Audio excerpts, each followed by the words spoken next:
for Thursday, July 8th, 2021. We'll start with the Pledge of Allegiance. I pledge allegiance to the flag of the United States of America and to the republic for which it stands, one nation, under God, indivisible, with liberty and justice for all. Meeting minutes reviewed. Can I get a motion for the meeting minutes for June 10th, 2021? Motion to approve. All in favor? Aye. May I get approval for the special meeting of Thursday, June 24th, 2021 Motion meeting? to approve. Second? Second. All in favor? Aye. Aye. Any opposed? Okay, let's go on to the agenda. Extension request, none. Are you going to take any public comments first? Oh, public comments?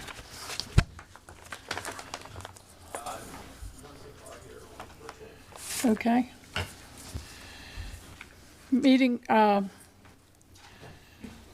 extension request, none. Updates, legislation and legal matters?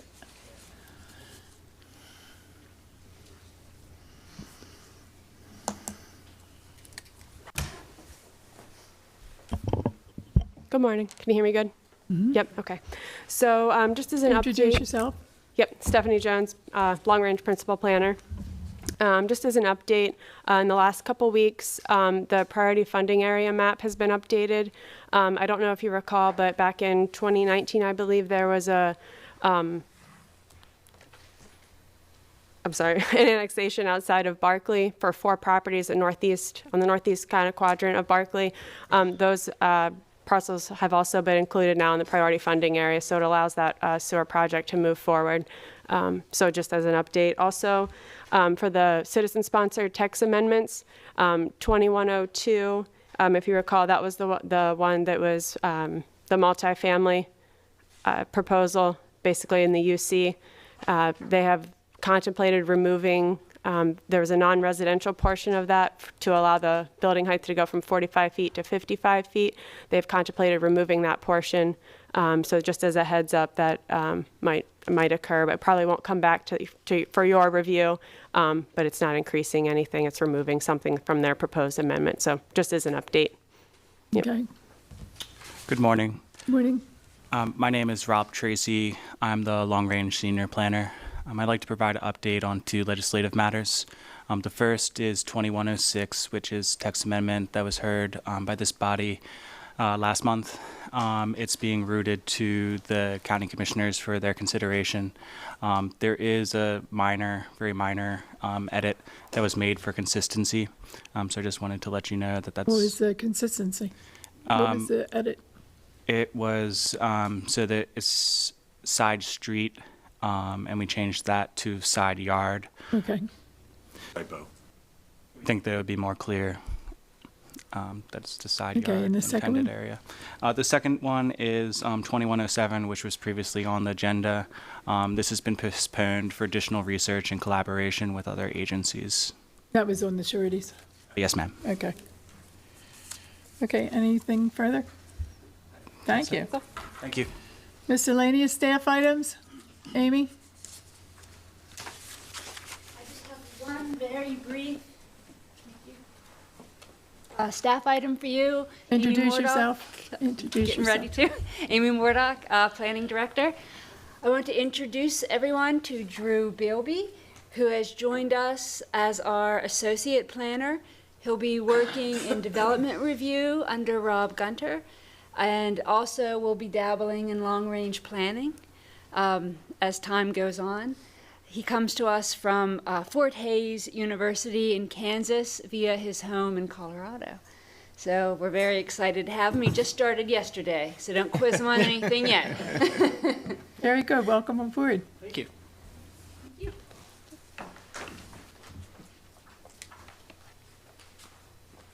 Okay, the county-sponsored text amendment was canceled. Projects. Amended major subdivision, sub 040505, triple I 8C, Ellendale.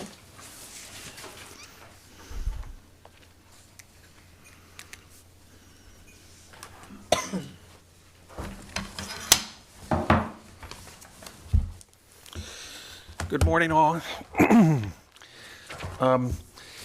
Michael Foster, representing Reliable Development Corporation, and Barry Griffin is with me with Lane Engineering.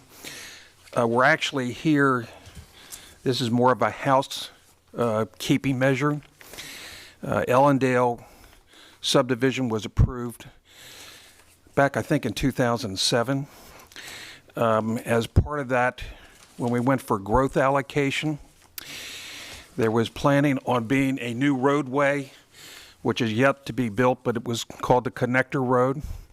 It was going to go around the back of the Kmart and avoid some of that intersection traffic. As part of the growth allocation request, and I don't know whether this emanated from planning staff, planning commission, or the county commissioners, but it was a condition that said everything north of that road, planned roadway, that we showed on our plat would not be used for residential use. And this would actually be the land that backs up in back of the Kmart facility. So we honored that. The problem is it was, the property was zoned, was not zoned urban commercial. In 2012, we came back before you all requesting that the land north that was restricted as to residential use be rezoned to urban commercial. We went through the procedure. You all made a recommendation that it be rezoned urban commercial. It was rezoned urban commercial by the county commissioners in, I think, 2013, and has remained like that accordingly. I'm going to let Barry bring you up to date and say what we're here for just technically, which is part of the land that earlier was used to support the density for Ellendale, which now is zoned urban commercial. We are simply moving that over because we had more there than we needed. So what we're doing is we're clearing up and getting the urban commercial land that you all granted and the county commissioners granted. We're getting that freed of the restrictions on there that were used to support the original subdivision. Ms. Dobson, would you like staff to do their report Yes. before I speak? I'm County Planner Steve Johnson. Mr. Foster spoke to a lot of what I'm going to talk about here, but we're discussing SUB 04-05-05-008-C, owned by Reliable Development Company, more specifically map 56 parcel 20. It's zoned urban commercial and Stevensville Master Plan District. As stated, the applicant is proposing to amend this subdivision by relocating a portion of the designated land unavailable for future non-residential development that currently exists in the UC zoning district. They're requesting amended major subdivision approval. This gives you a little general location of where the property is. It's just south of 50 there behind the old Kmart building. The dashed blue lines here represent the parcel. As you can see there's the old Kmart building there. Ellendale subdivision is to the south there. Project history, this was touched upon. The Planning Commission granted final subdivision and site plan approval on June 8th of 2006. There was an administrative subdivision, subdivision 04-07-09-001 that was approved November 2nd of 07, where 3.78 acres was transferred to the adjacent parcel 299 to become part of the runway protection zone for the airport. That was all comprised of land unavailable for future non-residential use. There was a zoning map amendment that was adopted in March 25th, 2014 and became effective May 10th of 14. Two portions of parcel 20 were redesignated from Stevensville Master Plan Development Zoning District to Urban Commercial Zoning District. This slide kind of encompasses everything about the project. Everything you see in red is the UC zone portion of the property. Everything in dark blue is the SMPD zone portion, and the light blue is the airport. zone portion. The green line you see there is a critical area line. As stated, the applicant is proposing to relocate 2.77 acres of land unavailable for future non-residential development. That's represented there in the red by the hatched lines running along Route 8 and Kent Manor Drive. It's kind of bisected by that parcel 299 in the middle. They're proposing to relocate that acreage to the cross-hatched area there to the east of parcel 299. It's kind of bisected by the critical area line. There will be no change in the total acreage of land unavailable for future non-residential development. They're just simply moving it. As you can see there, half of that relocated land is located in the critical area, which is a benefit, protects critical area. There is also a flight, overhead flight easement, which runs pretty much right in line with parcel 299 due east. And this is also going to benefit that as well. With that, I'll turn it back over to the applicant or take any questions. Just for clarity, please, the critical area line is, critical area is to the east of that line for Thompson Creek, so that's not Chesapeake Bay critical area, it's Thompson Creek critical area line? Yeah. Thank you.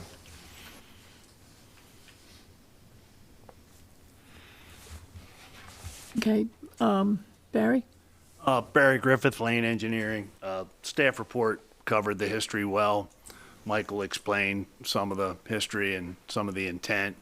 I do believe this is sort of a follow-up to what was done in 2014 when the commissioners rezoned a portion of the property to urban commercial. In fact, with the exhibits that were submitted with that rezoning, we actually depicted that there was going to be an intent to ultimately move this designation from the original plat of restricted lands out of that area that was going to be rezoned urban commercial. And we're just now getting around to doing that. I can't really explain to you why 15 years ago we showed the approximately 3 acres of land, a portion of the remaining lands in the location that we did. Very complex set of density calculations with the SMPD zoning. This was one of the first projects that did an SMPD zone. It ended up that there was 2.77 acres or so of land that we knew we had to use towards the density calculation for the 280 unit development. We had calculations notes and we were asked to graphically depict where it would be. And at the time, the thought was, well, let's just put it up here in this area closer to Route 8. Maybe when the connector road gets built down the road, there'll be an opportunity through growth allocation or whatever to look at additional development on the eastern side. But the connector road's not happened. And for various reasons, in 2014, the thought was if there's going to be commercial development, it's going to be in these 2 areas right off of the old Kent Manor Drive alignment and right off of the old driveway to the farm off the service road. So that's what led up to all this. It's only here in front of you because it's an amendment to a previously approved major subdivision. So you all need to see and bless this. And if I may add, the reason that we're here to get an amendment is that if the owner called me up and asked about what needed to be done if this is now zoned urban commercial, how could they utilize it? Looking at it, because we saw the other old plat, the original subdivision plat, which had on there that we were restricting everything more than we needed to, but everything north of the proposed connector road. And the reason for that, back when we did this, there were so many balls in the air, the county didn't know whether they were going to, was a connector road really going to happen? Was it not going to happen? Was Kmart going to be expanded? Was it not going to be expanded? So basically, because the Ellendale subdivision is south of that proposed connector road, we focused on everything south and kind of passed the ball on everything that was located to the north. Now, after all those years, I think the only way to go back and to clear up, even from a title perspective, I talked to Mr. Drummond about it, And it would appear to me that to really clear everything up, we would have to come back and get this plat approved by you and then record it so it brings everything up to date and reflects the 2014 action by the Planning Commission as well as the county commissioners in rezoning to an urban commercial basis. Any questions?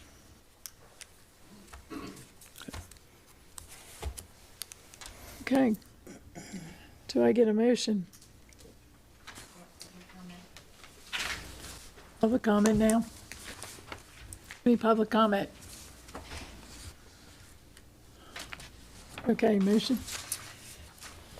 Okay, I'll make a motion that it is resolved that the Planning Commission regarding the request by Reliable Development Company LLC for amended subdivision approval and as more particularly described in the Department of Planning and Zoning file sub 04-05-05-0008-C hereby finds this amendment to the major subdivision is consistent with Article 26 of the Queen Anne's County zoning and subdivision regulations, and hereby grants amended major subdivision approval subject to the following conditions.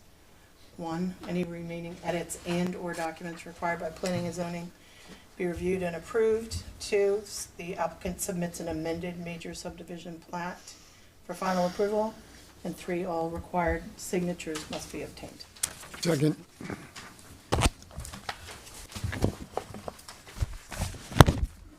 We have a motion made and second.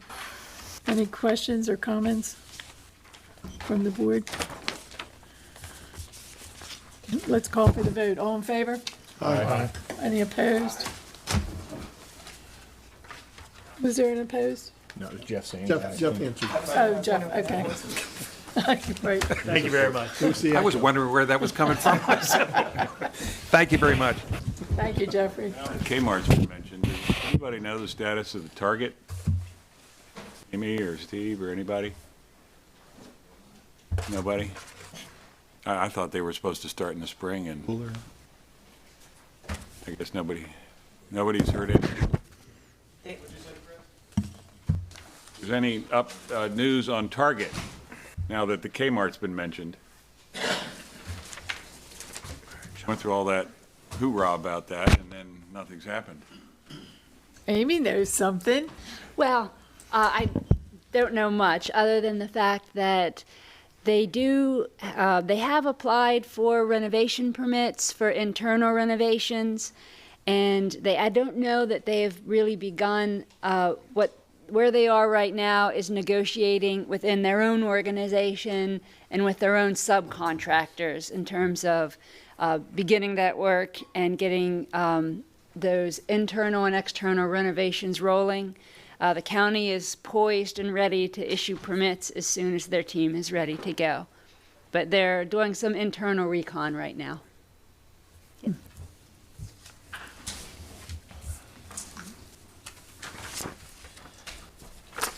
Well, it calls for a break, but I think we can pay it set, right? I think next on the agenda is the comprehensive plan workshop.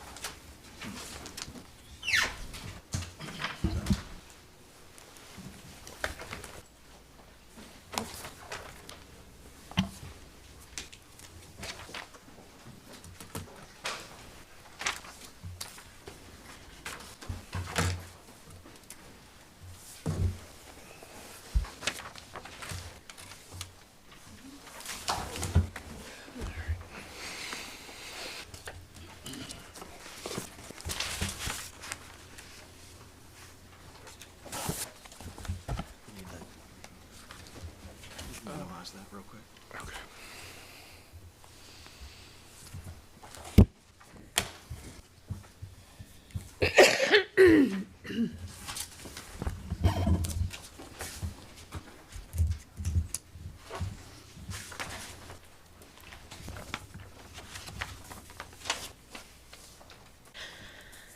We're getting the presentation set up. I'll introduce us. My name is Lauren Good. I'm a consultant with Wallace Montgomery, and with me is Ray Morbeck with Wallace Montgomery. Lost the.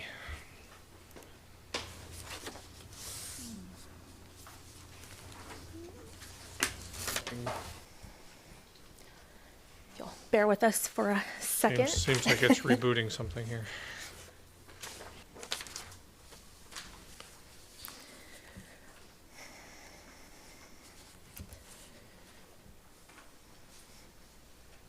You can't close it.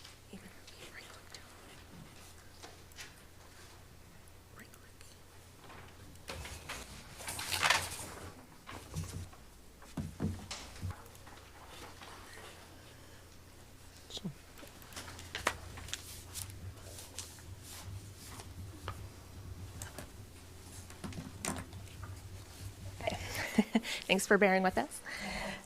So we are here to talk to you this morning about a couple of different items: land use, priority preservation, the water resources analysis, and implementation sections of the comprehensive plan. So this is really one of our, close to one of our last meetings before we get to the full draft plan stage. So we're excited to be this far in the process. Just a quick overview here. Even though we are sort of getting toward the end of the initial draft pieces, we are still seeing additional subscribers to the project website, which is great to see. They are using our project website to look up a bunch of different pieces of information, and we're still updating that fairly regularly. And as you can see with the chart there, as you all know, we've been doing these questions of the week for quite a while now. And our last question of the week that we've posed is related to agriculture and that industry, and that survey has received the most responses. We're at 40 right now, so it is we're definitely seeing participation there, and we will get into some of those responses in just a few moments once we get into the land use and priority preservation chapter. So just starting, of course, with that land use chapter, it has some of the same contents as others between guiding principles and legislation, public input, and then any BMPs, tools and techniques, and strategies and actions.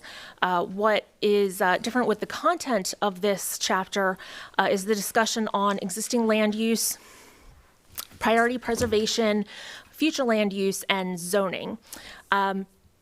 And before we move on, I just wanted to discuss priority preservation in general. The state has outlined what is to be considered in priority preservation elements, and that is primarily agricultural and forest preservation. So in the environmental chapter, that's where you see more of the discussion of sensitive areas and their preservation. So that's we've had some questions about why there aren't other sources of preservation discussed in one chapter or another, and that's the reason, just due to how the state has split those up in their legal references.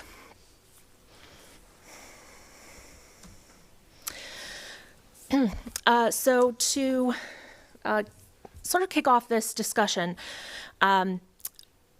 I wanted to start with the component regarding scenic byways. So that is something that has come up multiple times, both during these working sessions as well as during our various public outreach meetings. And I think there is a little bit of a misunderstanding about what that designation actually means. So I really wanted to have that discussion to make sure everyone was on the same page. Currently, the county does have one scenic byway designation, and that was actually just elevated to what's called an All-American Road. But there have also been discussions or thoughts about designating the northern end of the Route 301 corridor as an agricultural scenic byway.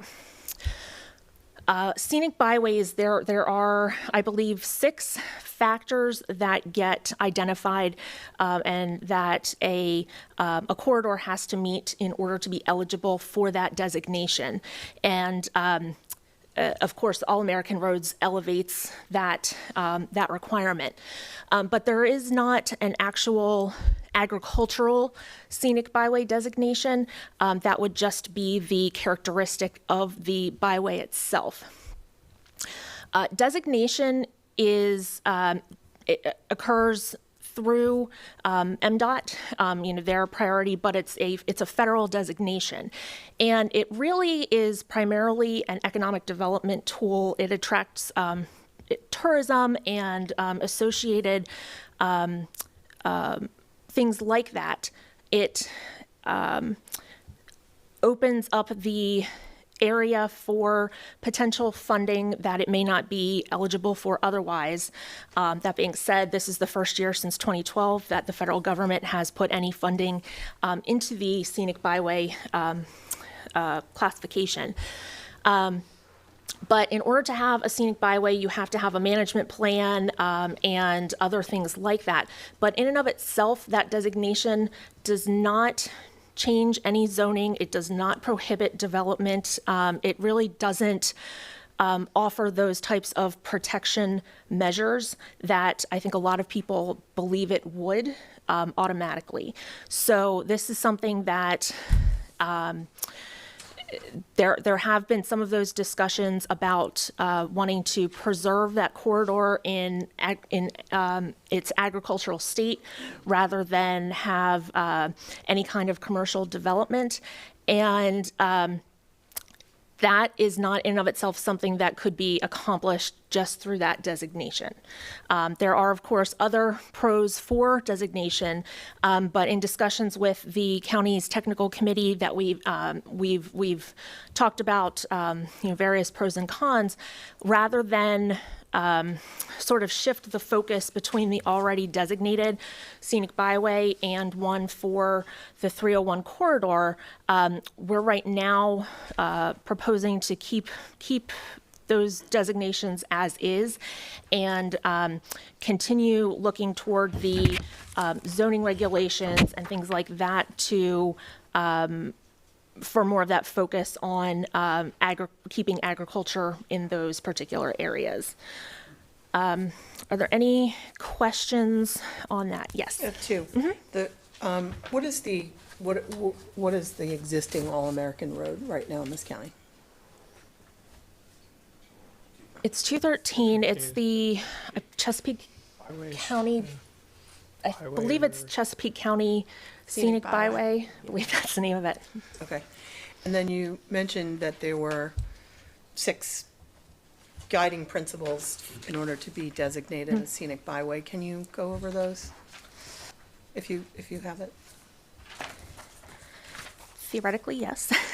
I was trying to rifle through it. We did specifically call those out in the transportation chapter. So this discussion has sort of piggybacked between those two. There's more discussion there, but because there has been the continued interest with the agricultural piece of it, we wanted to clarify what it does and does not do.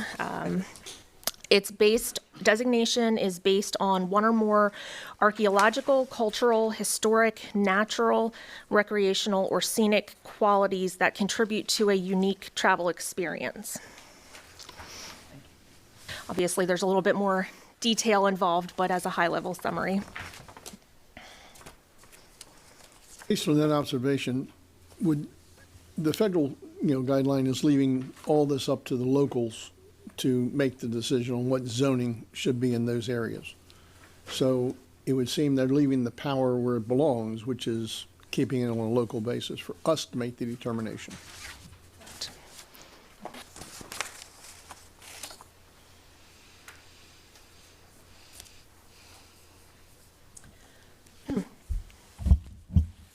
So We are going to talk about the future land use piece and comprehensive rezoning requests, as well as general growth management. That we're going to do that in just a few moments. Those are sort of involved and intermixed conversations, how those occur. But to continue with the priority preservation piece, we did want to give a little bit more of an overview of that particular component. So we do have the responses from that survey. Just wanted to go over them with you quickly. And these are summarized questions. Some of them are a bit longer, so they're abbreviated, but the full survey and responses will be available once that question is completely closed out. But there are there were 11 questions, some of them with multiple parts. Again, some highlights here. The first, are you satisfied with the agricultural industry currently? So over 2/3 say yes to that question. The second question, under the current comprehensive plan, has the county maintained viability of the industry? So here we are seeing only about 17% in the agree or strongly agree. More so, we are seeing responses in the disagree or strongly disagree category. And there are some additional responses that go into a little bit more detail with those that, again, will be available in the summary itself. Almost 75% of those that responded were either involved in the ag industry or had a member of their household involved. There was a question about agritourism and the role it played, whether it played a vital role in the industry. Here we are seeing more a shift to 70+% either strongly agreeing or agreeing. So we have included information about that, more so in the economic development section because of those economic implications. But as you can see here, that is an area where people are interested in seeing that occur within the county. There was a question about some different types of agritourism or related opportunities. So here, 37% said they saw opportunities for some type of alcohol production facility, while a third saw an opportunity for a special event venue of some kind. There were multiple examples listed as part of that question. A little bit more than a quarter noted opportunities for primitive camping or glamping. So primitive camping is, I think, the camping that most of us think about with the tent and whatnot, whereas glamping can go to the extremes where it's a combination of camping and having related amenities, so you don't necessarily feel like you're out in the middle of nowhere. And then there were several other comments that provided additional discussion. Here again, we saw a question about options for that Route 301 corridor. 20% noted the desire for it to remain as it is now, while a third saw the request for zoning changes to allow for some type of commercial development, and then 8% wanted to pursue scenic byway designation. Again, that's where the clarification about what the designation actually means is really important to understand.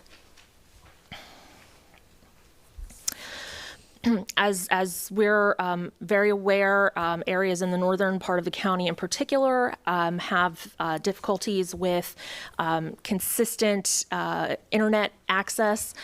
So here, almost 2/3 of respondents noted that they do not have that wire, fiber optic, or high-speed internet access that would help to support daily operations. And then there was a question related to land preservation and the preservation goal that was preferred. And we do have a slide about that in a few moments. Right now, the preservation goal is for 100,000 acres of land to be preserved. So here, we're seeing 21% think that that should remain the same, while over 2/3 note that they think that amount should be increased, and 11% think that it should be decreased.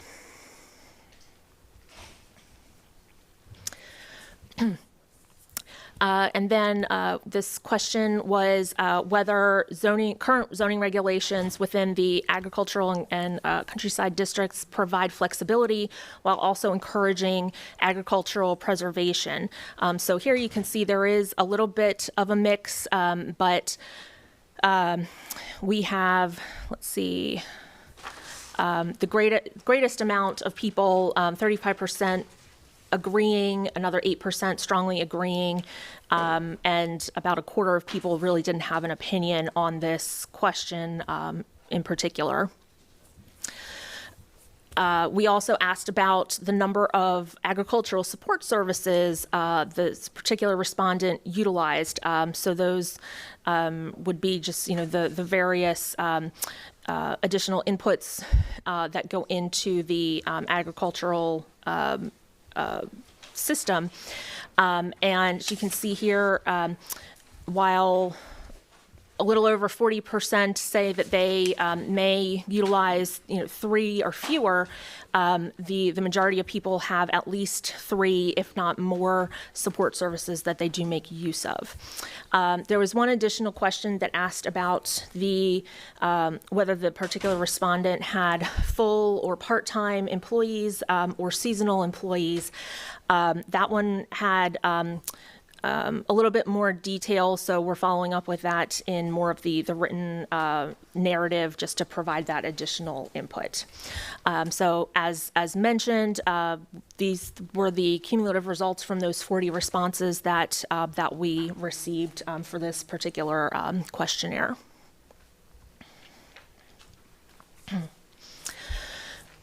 And tying back, some of these are similar or have a similar component to what we see in the environmental chapter. They are, again, pretty closely related. But this table is one that is taken from the draft chapter, but it just outlines the acreage from 2009, which was when the last plan, when these numbers were provided, comparing those to what we are experiencing right now, the change in those acres, and then the percent change between those two. I wanted to point out that top line, the MALF districts, that was not a permanent designation. Those went away in 2012, so that's why we don't have any additional information for that line. But for many of these, there have been an increase in the number of acres and that change. And for purposes of this of this slide and the calculations that were performed, we were looking at about 238,000 total acres within the county. In 2009, slightly more than a third of that had been preserved, and now we are looking at a little bit more than 35%. So we've had an increase of about 5,000 acres that have either been preserved or conserved in that 10-ish year time period. Question. Yes. In the material that you sent out to us, the brackets on the reduction in space doesn't match. You don't show the brackets in the material that we were provided. You show it on the slide. Is that an oversight in the packet? It was. When that was being developed, it appeared that that chart just showed the overall change and not the actual reduction in those from 2009 to 2021. So that will be reflected in the revised chapters.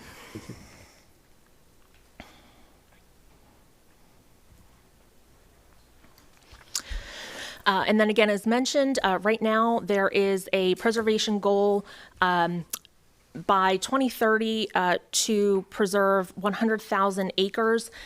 This is stated in the county's MAP certification.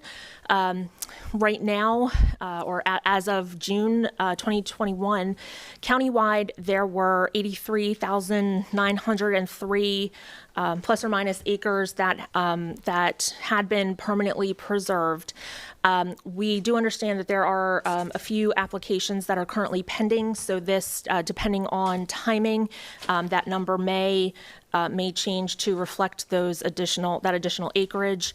But to meet that goal by 2030, an additional 16,000 or so acres would need to be preserved, which amounts to just under 1,800 acres per year.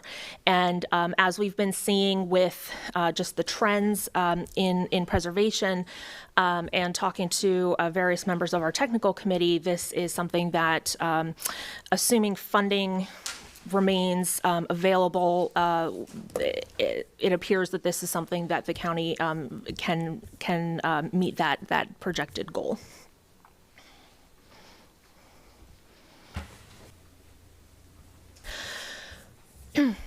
So now we're moving into the discussion of the comprehensive rezoning requests. And I think this is something that will probably take the longest part of the discussions this morning. So just as a very brief overview, of course, when we think about zoning, zoning divides lands into districts based on their primary uses, establishes property sizes for the various districts, along with setbacks and other particular requirements. And it also places every property within the county into a district utilizing the official zoning map. So when we talk about comprehensive rezoning, that's really a review of the zoning map and the zoning identified for various properties. And during this process, any property owner can request a new consideration of a new zoning district.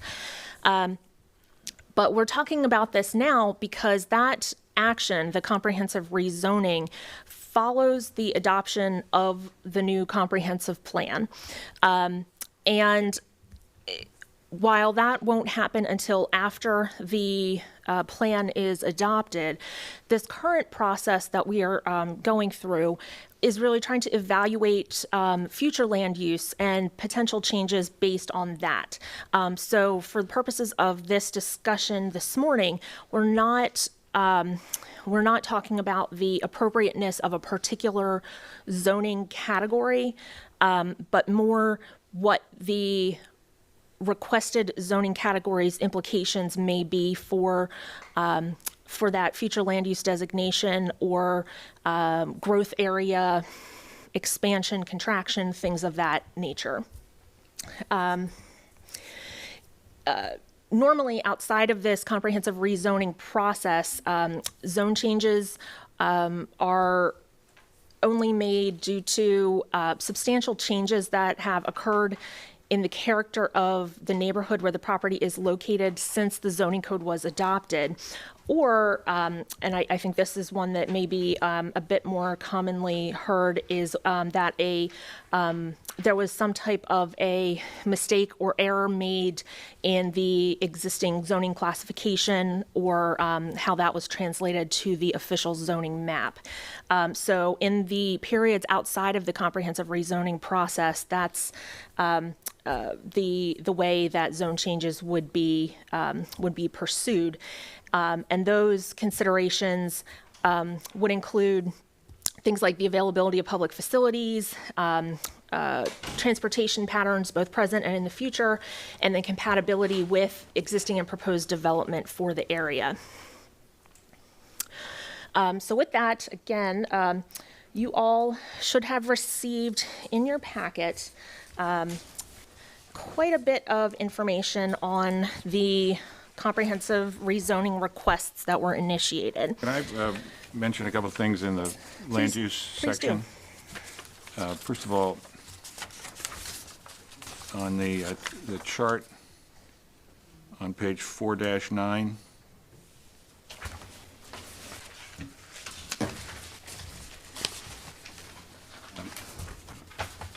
bottom,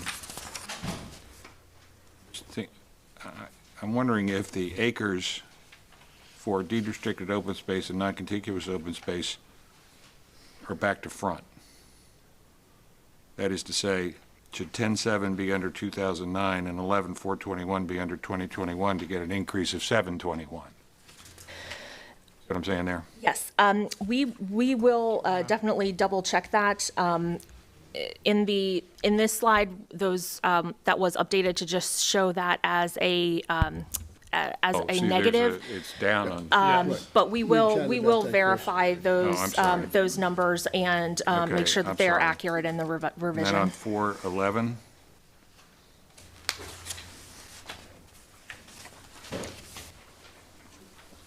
some sort of a disconnect there because It's table 4-4. 4.4, I understand there's a total of 185 and 31,600 acres of MALF easements, but that's not what the chart is telling us. It's unclear to me what's going on there. See what I mean? Yes, these are using two different information sources. Okay, well, I just think it needs to be explained because the total at the bottom is not the cumulative total of what's in the chart. Gotcha. Then we go to 424. Strategy number 2, What was the last one? 24. 4-24.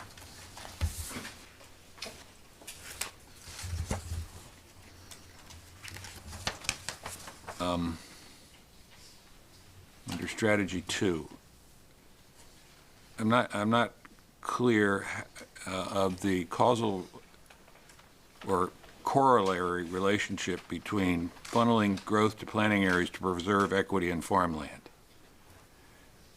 Just think we need to think about that conclusion. And maybe wordsmith that a little better.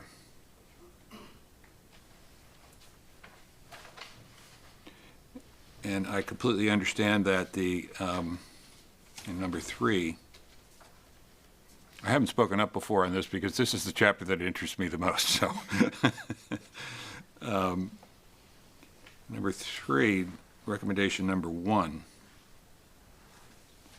I completely understand that the water and sewer capacity limitations will and are likely to inhibit residential and/or commercial projects in the service areas. But I'm not sure that the meat cleaver of downzoning properties is a response to that. I think we need to think about that.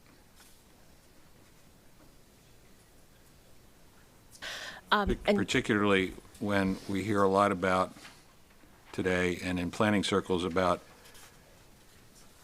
the problems that exclusionary zoning create for affordability. We already have an affordability problem in this county, both for residential property development, but frankly also for commercial development. It's become so expensive. I think perhaps we need to be a little bit more imaginative than using a meat cleaver approach because we have limited public infrastructure capacity. And then on 425 at the bottom, recommendation number 2, that needs to go. I don't know how that ended up in there. We've never had a 1 to 20 density in the ag or countryside except in RCA. Now, this is not terribly compelling because of the limitations that the state has imposed upon residential development outside of water and sewer service areas and outside priority preservation areas. In other words, no major subdivisions. But I'm not sure we want to say we want to give a specific density provision in a comp plan. And I have often repeated a case of Gaster versus Cecil County Commissioners as the prime example of why you don't want to, or perhaps should not, include specific density or other subdivision standards in a comp plan. And secondly, that suggests a almost 2.5 time, quote unquote, downzoning in the ag and countryside districts, which I'm not sure should, even if that occurs, I'm not sure it should be in the comp plan.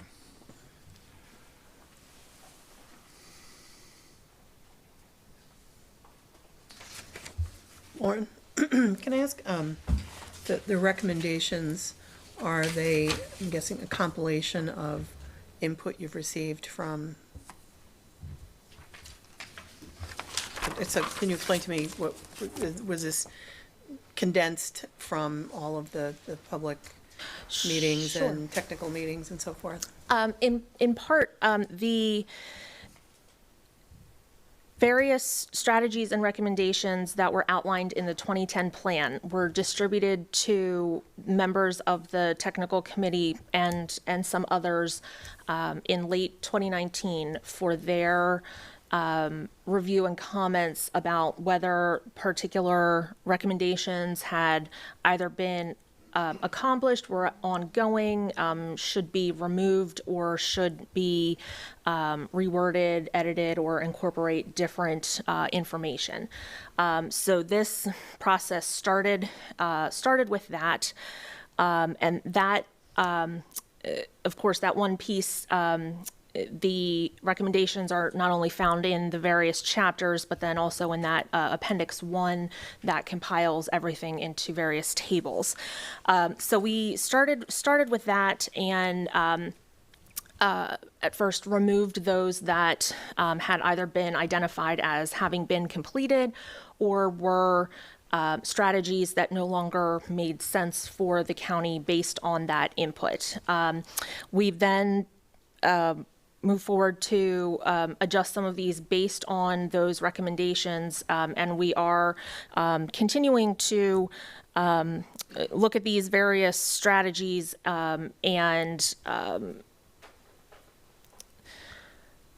try to align them with the existing conditions and the sort of morphed layout and structure of the comprehensive plan. So these are still items that are being tweaked, and we will definitely incorporate your comments as well as any others that we hear to come up with that final set of proposed recommendations that will be included in the draft that comes before you. And thank Mr. Drummond for bringing up the fact about affordability in the county, and there's so many factors that affect that from all different quarters, and that really is, I wanted to thank him for bringing that up, education. Wow. And that, I think that item in particular, the strategy 3-1 related to those, how was it worded? The limited infrastructure capacity, that's part of the discussion that we'll have a little bit later on, just discussing some of those possible options to work with that reality. So if My point is that the presumably temporary infrastructure limitations, which may be solved over time by either the county or what are sometimes called public-private partnerships,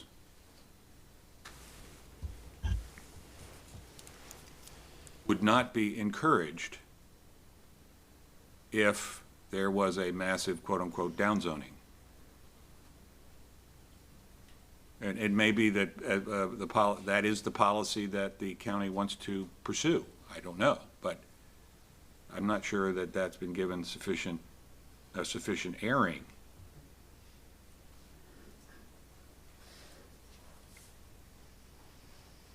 It may be that the county, as a land use policy, particularly in the existing service areas, wishes to pursue a more imaginative approach of seeking ways to overcome the current infrastructure limitations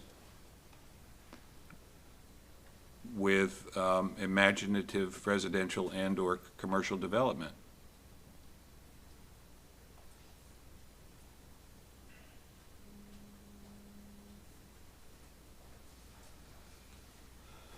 But that possibility is not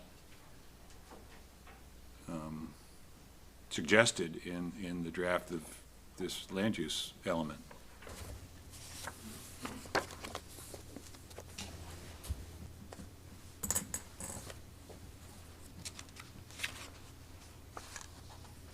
Hey, Lauren, before you go through any of these requests, can you go through the water resources element?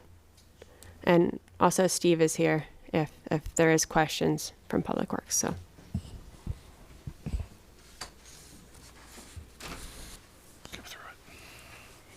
If we're going to change course, let's take a 5-minute break.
Let's bring the meeting back to order, please. Okay. Okay, so changing gears a little bit. So we are moving to this discussion of the water resources analysis. And this is a section that's very, very important to the overall planning process. It impacts a lot of different areas and has some resulting just impacts on the way various other chapters are developed or things of that nature. For this planning cycle, so for the next 10 years or so, the discussion contained in this appendix is really where we are based on the policies that have been really outlined by MDE and the existing conditions that we are currently seeing. As you'll recall, we included the required water resources element as part of Chapter 5, Environmental Resources. So that section gives a higher level overview of the more detailed information that is provided in this appendix. This appendix provides a vision for water resources. It goes into an assessment of groundwater and drinking water, wastewater, stormwater, how those affect or are affected by various resource lands, some best management practices, and some resulting growth management strategies. It also takes into consideration some of those existing conditions, both capacity limitations as well as service options. It looks at some of the population projections, identifies and provides some more information about the county's MS4 permit, and looks at some of these elements on a more watershed basis, as well as for the county overall. So we wanted to just really start out by giving sort of that overview of some of these particular items. And this is really meant to build on, and I want to thank the earlier discussion that just sort of moves up the discussion that we were going to have to this part of the workshop. Of course, capacity for sewer treatment is really dictated by MDE and the pollutant load requirements, and what those mean in terms of the existing facility capacities, and that is really how we have started with this to move on to the discussion about potential options for moving forward, whether that is controlling or changing the size of growth areas, potential changes to zoning, the potential preference to direct growth to other areas that may be better equipped to handle that treatment capacity, things like that. And that all comes together with the overall conversation that not only looks in particular at these various water resource elements and those requirements, but also gets tied to the APFO impacts, the affordability discussion, and things like that. So this is a very critical piece of the overall update for those various reasons.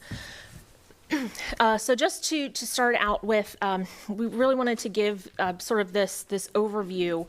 Again, the county does have a large amount of resource lands, as you can see here, just from this list, which just identifies those resources, agricultural, forest, and wetlands.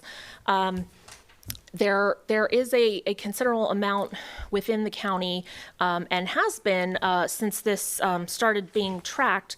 But of course, since this data gathering started back in 1973 for this particular set, we have seen a decrease in the amount of acreage for some of those various resources, and conversely, and more recently, an increase in some of those. When we look at that or think about that as we tie it to critical areas, it's very important to consider the amount of impervious surfaces that are present and the impacts that those have on the watersheds and water quality. So this information comes from the most recent land cover data set, as well, combining that, this looks at the most recent critical area boundaries, as well as the most recent impervious surface coverages. That coverage information comes from, or was last updated in 2016. Currently, that's the most recent data set that looks specifically at impervious surface coverage. The land cover information that was updated more recently doesn't get to quite the same level of detail, but this is something, as was discussed at our last meeting, that is something that is being looked at in reference to the MS4 permit. And Steve, correct me if I speak incorrectly on any of this. But so for right now, these are the impervious surface percentages for those various critical areas within the county itself. And then looking at that at the watershed level, I think we heard last time that some studies have documented that when impervious surface within a watershed gets to 5%, that's when we start seeing the quality of the habitat, the streams, lakes, and wetlands, it starts to decline. And when that number gets to 10%, the watershed itself may face irreparable harm. The two watersheds that are highlighted in red are those that have already exceeded that 10% number, and then in orange are those that have exceeded 5%. So these are areas where it's particularly important to see if there are opportunities to sort of get those numbers to come down. Obviously, it's better to start with a lower amount of impervious surface than to try to retrofit something, but these are opportunities where some of those best management practices may come into play more so.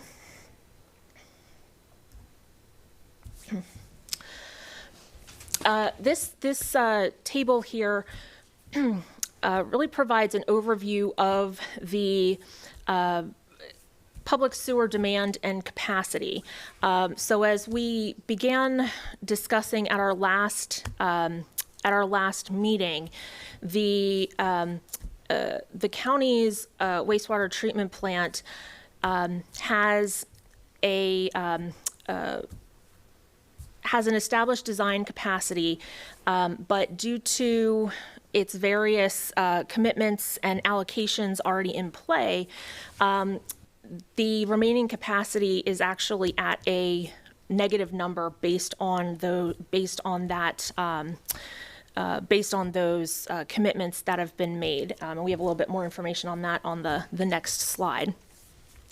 But for some of the other treatment plants, there is more capacity available. However, some of that may already be reserved. For example, the Sudlersville treatment plant, 40,000 gallons of that remaining capacity is reserved for the connection to the town of Barkley. So, these are somewhat fluctuating numbers that definitely come into play and have to be considered when we are talking about where growth is appropriate, what type of growth is appropriate, or if it's more appropriate to shift growth to other places that are able to handle that capacity. We do have more detailed information on this, but at a high level, this is showing what the sewer capacity limitations are currently for the county's plant, and this is as of last month. So as you can see with this chart, over about 1,700 dwelling units or lots have already received capacity commitments, and that subtracts from the overall capacity that is available. A certain amount has been reserved for the failing septic areas related in the Southern Kent Island area. And then another subset has been reserved already for commercial and institutional use. We do have more detailed information on that, but with adding all those numbers up, based on the 3 million gallon estimate or allotment that the county has, we're already looking at a deficit based on those commitments that have already been made. How can you commit to things? It's like committing your money that you don't have. How do you do that? And with that, I'm going to be a local expert. It's a Mr. Quimby question, but unfortunately. Wait a minute. You know, they paid a 10% down payment, so to speak, to reserve the spot. Some have bought them outright. Some, and Steve's going to tell us, some on the list of residential and or multi-use commitments may or may not ever occur. I think, for example, Mears dropped from the list as an example. Some others that I don't know about the old outlet. But we haven't adjusted the numbers, is that what you're saying? No, I think this is the current, these are the commitments as adjusted. For example, Mears dropping out. But my guess is that the old outlet mall is still on there, and that may or may never happen. And I don't know whether they've actually paid 10% to get in the queue and that sort of thing. That's a cahoon. There's a couple different components. You have the allocated, the amount of allocation. Wait a minute, can you introduce yourself and? Steve Cahoon, and can you pull the planner microphone over? for the Department of Public Works. And yeah, so there's several parts to the whole issue, but what I want to communicate to the Planning Commission is that early on in the process, we track sewer allocation, road capacity, school capacity through the APFO. And early on in the comp plan, the technical committee identified that we're in a very different place now than we were during the 2010 comp plan update. The school capacity is narrowing. The available road capacity in our designated growth areas is narrowing. And as you can see, the wastewater capacity that's available is narrowing as well. And so we see a situation in the next 10-year planning process between this comp plan and the next comp plan that the APFO will be stopping development because of this lack of capacity.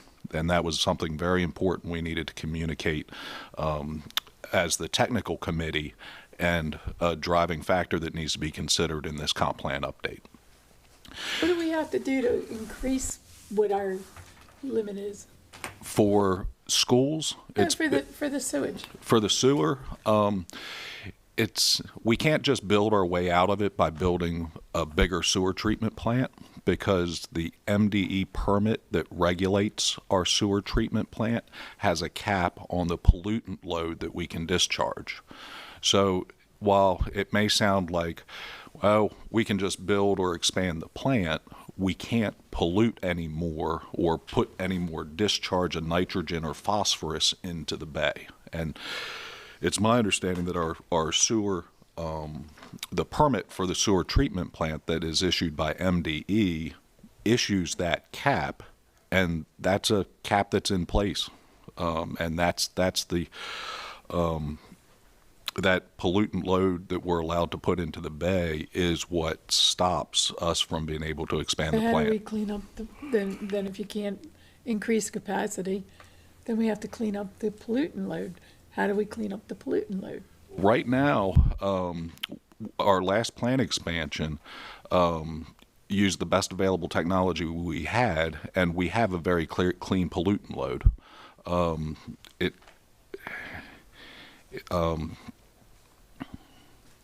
I don't know if there's a better technology right now that could be put in place, but if there is, it would be rebuilding a plant, and it would be very expensive. And I need to defer to Alan Quimby on kind of the specifics of what that would take. But we know our current situation with our current plant, with our current capacity. We end with 1,700 units outstanding. We really need to continue to track the pollutant load, continue to track the volume going through the plant as those 1,700 units that have a committed capacity build out. And it'll take some time for those 1,700 or 2,000 units that have capacity to build out.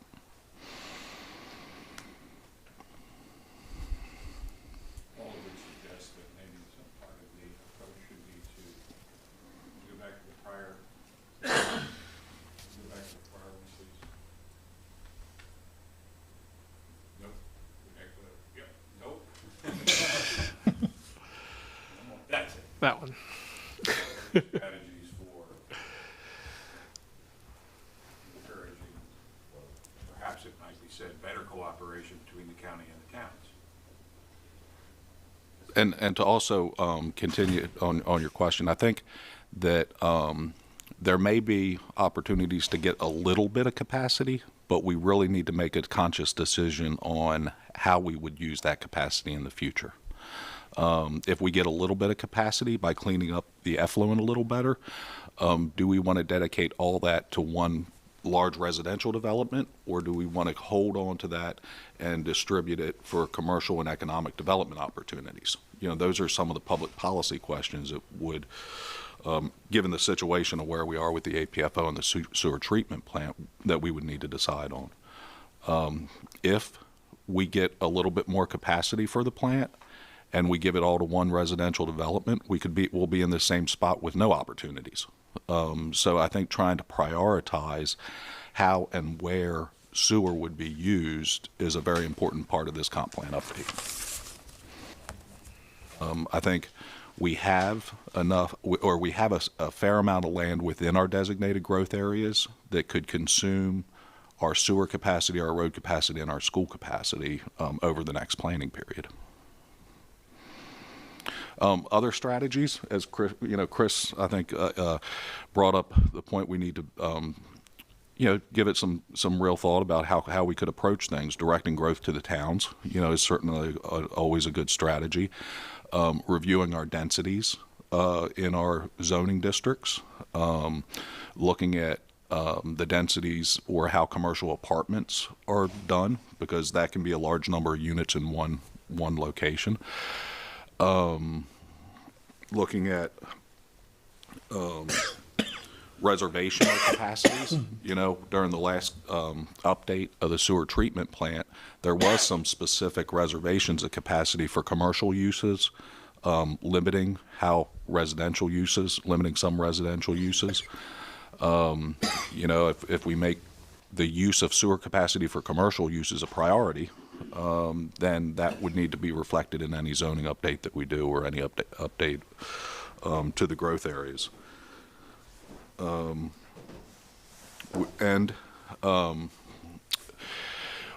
There's also, as you know, the county, 10 years ago, there were several projects that were undecided, as well as whether the county was going to go to Southern Ken Island and serve the area of failing septic systems.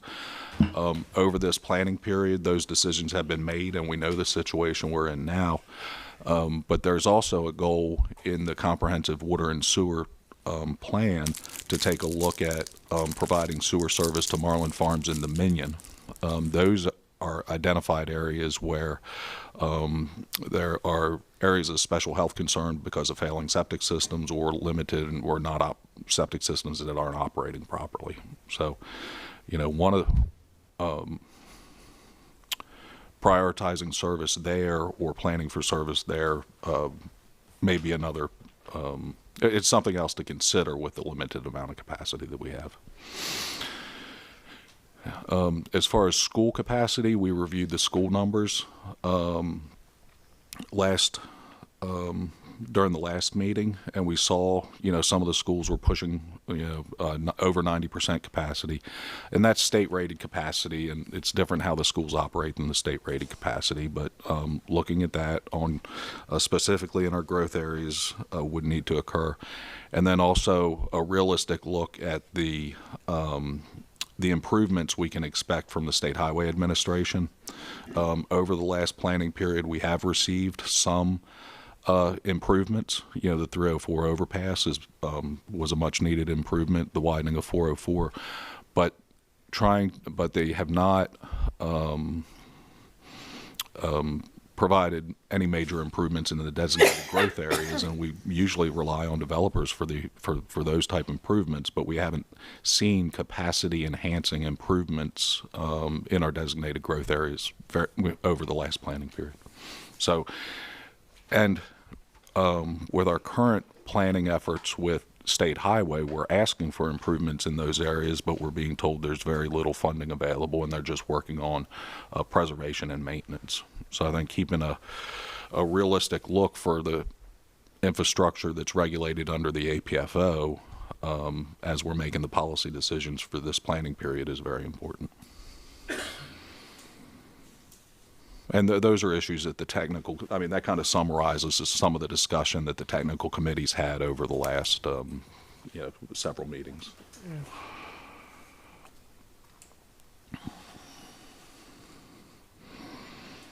So, Mr. Drummond, any innovative ideas were?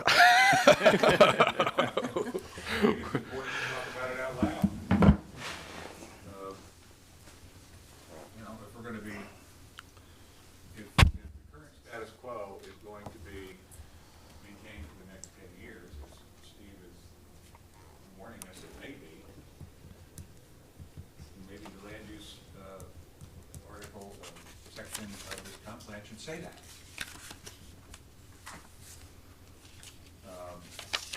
Or it should say, these are the various practical limitations that we face, and what strategies, if any, do we have over the next 10 years to alter that reality?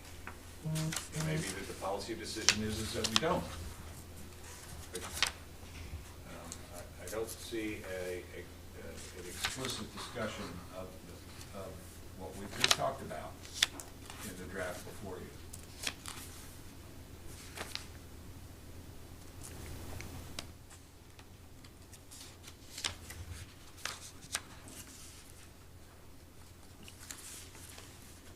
And I think as the technical committee continues to discuss these issues and meet with Wallace Montgomery and try to, we can try to provide some recommendations and alternatives to insert in that section Chris identified. You know, the strategy Chris outlined. That sounds like a plan.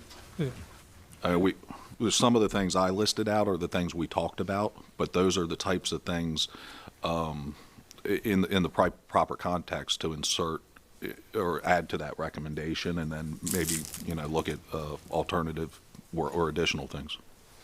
And I think the thing I want to highlight from the comp plan side and the way we've been working with it is you see many of these elements are between the different chapters and what it means. So there are some strategies, you know, like in the transportation chapter specifically, there's things identified there about the limitations with capacity. You know, there's things in the environmental section, there's things in the land use section. So it may not show in one specific chapter, but elements of it are carried among the different chapters as it relates to each of those resources. Yeah, but the consequence of those comments in the various chapters.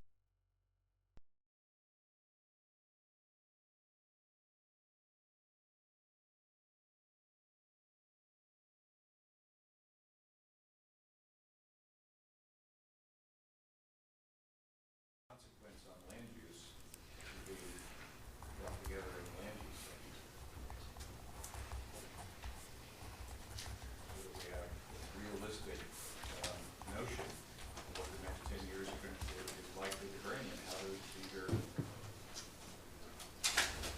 manage status quo or find strategies that will do something other than the status quo. And would that involve setting up a task force to look at alternative solutions practiced in other countries? You know, as well as what's done here in the U.S.? That'd be a way to get some new ideas. Sure.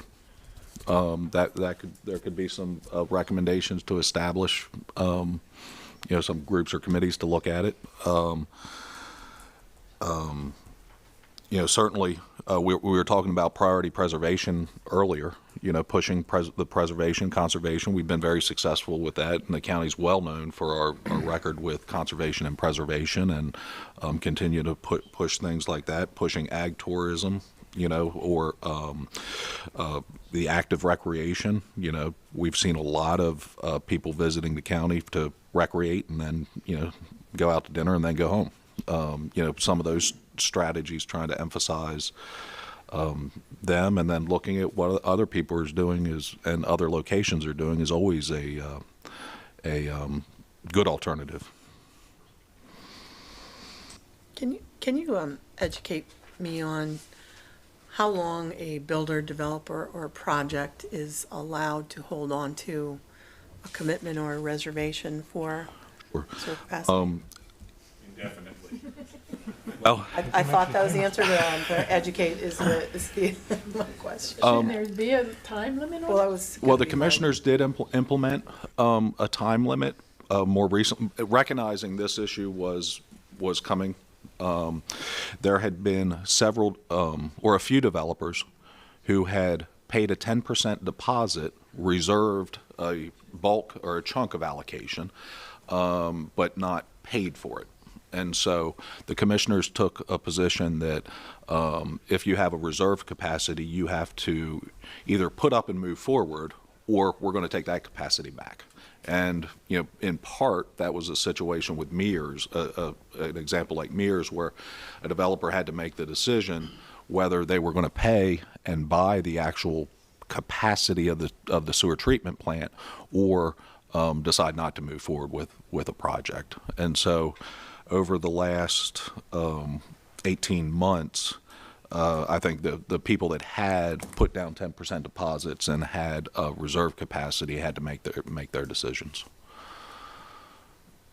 In the past, though, people would just hang on to it indefinitely because it was a commodity that nobody wanted to give up. Sure. Right. Because they were in a queue and they didn't want to go, you know, they were going, or they had a position in the queue and they didn't want to go to the bottom. Has the county formulated any specific strategies right now for that, for holding on to it, or is it They would have to pay for it in full. in full? In order to keep that commitment. There's a period of time, I wasn't involved in the recent things that the commissioners did, but there was a period of time the commissioners put into place that a developer would either have to, where you could put down a 10% deposit, move through the 10% process. of what? 10% of the total sewer allocation cost. Would, give us a, 9,000 for 500 gallons. and 500 gallons will get you what? One house? I'm wrong, it's 250. Correct, 250. No. 250 what? Gallons per day is a typical residential withdrawal. So So you can get two houses for $9,000. I think it's about 8 or 9. It's about 9,500. I don't have the exact number, but different uses have different allocation rates. So if you're going to have a commercial use and it's a warehouse, you're going to have a very low use of sewer. If you're a restaurant, you're going to have a very high use of water and sewer, and you're going to have a much higher rate that you have to pay. Hotels, have a very, they have a lot of water and sewer use, and they have a very high allocation rate. The standard residential rate is for 250 gallons is about $9,500, and it increases a couple percentage, 2 or 3% or 5% a month or a year. I mean.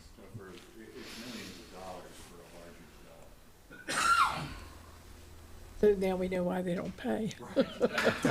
Well, it's I mean, affordability. I mean, like Chris had brought up, water and sewer is expensive.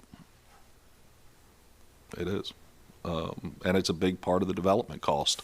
Your question goes to, often we hear the cost it takes to get a project started before they ever put a shovel in the ground, and a chunk of that is water allocation, sewer allocation, the development review process, the engineers, the surveyors, the length of time, the investment in the property, before you get to building. All weighs into it. Okay. So what's next on the agenda? Let's go.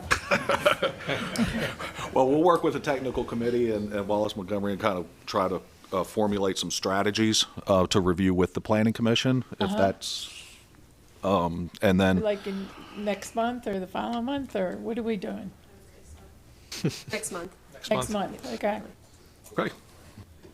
And of course, what we continue to ask is, from what you've heard today and the comments you're hearing, are any specific thoughts that each of you may have as it relates to this? Please make sure feed that back to us and the staff, and we'll bring that together with the technical committee as well for that formulation of the information. Right. Thank you. Thanks, Steve. Thanks, Steve. If the consensus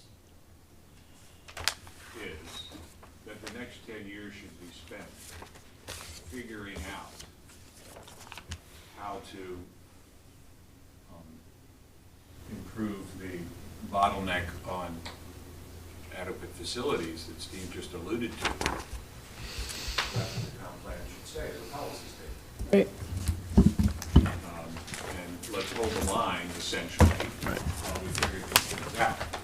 Or it might say something else. I think this is where the rubber is. Where it hits the road. Oh, now we have Amy. You don't like what I just said? No, I do. I like what you just said, and I want to solidify it. So the draft that you have before you starts to do just that. We shouldn't spend the next 10 years having that conversation. We're having it now. So some of the strategies that have been put before you are addressing just that. You have a strategy that looks at downzoning.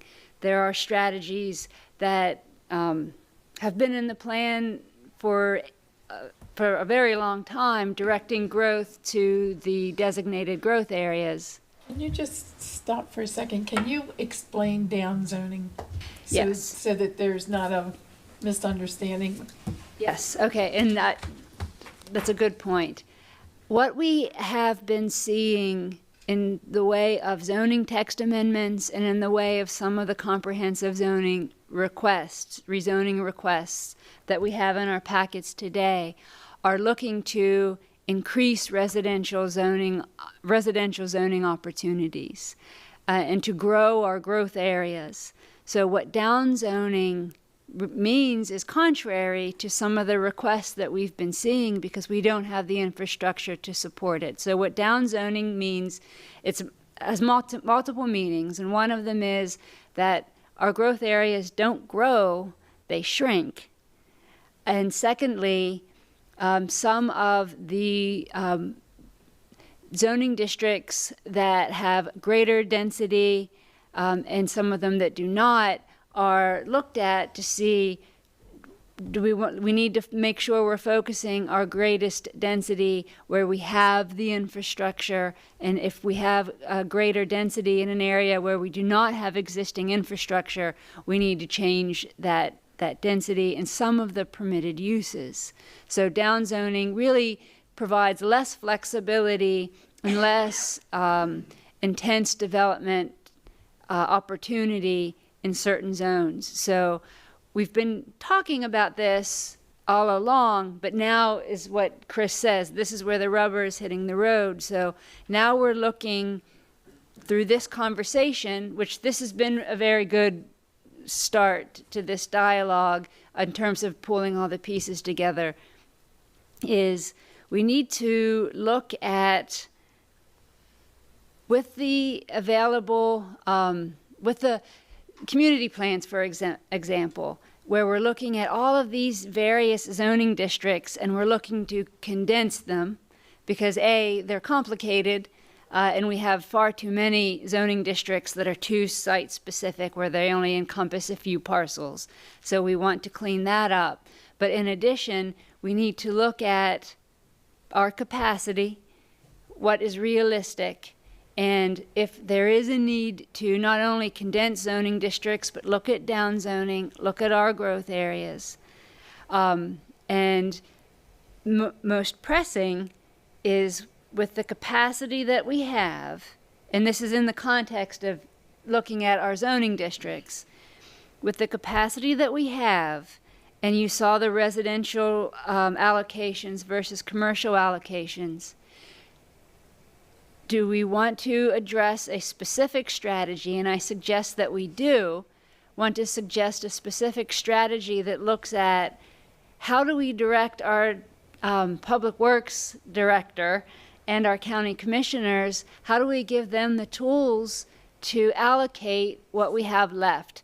Do we look at making sure we have enough commercial development opportunities versus the residential opportunities that are on the books? We know we have a lot of residential requests because of what has happened in the last several years, especially exacerbated by the pandemic in terms of the shift in the retail industry, for instance. So these are really hard conversations to have, but that's where we are with this chapter and wrapping up this update. So you're asking for more time, or what are we doing? Well, I do think that more time to draft is essential because we're almost there, and we want to make sure we get it right here in the last mile of the marathon.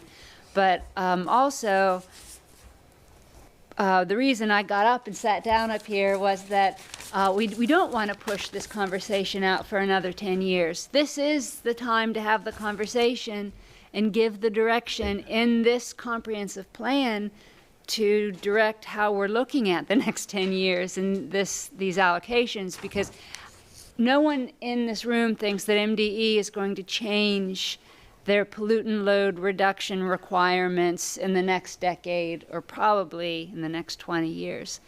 Because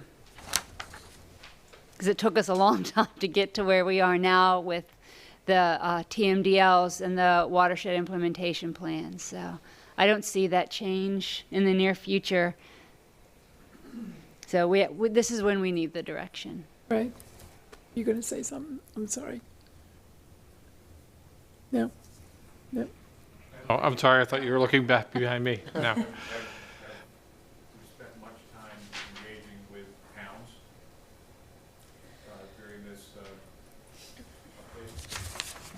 update? We actually have attempted to, but are not seeing the response from them that we would like.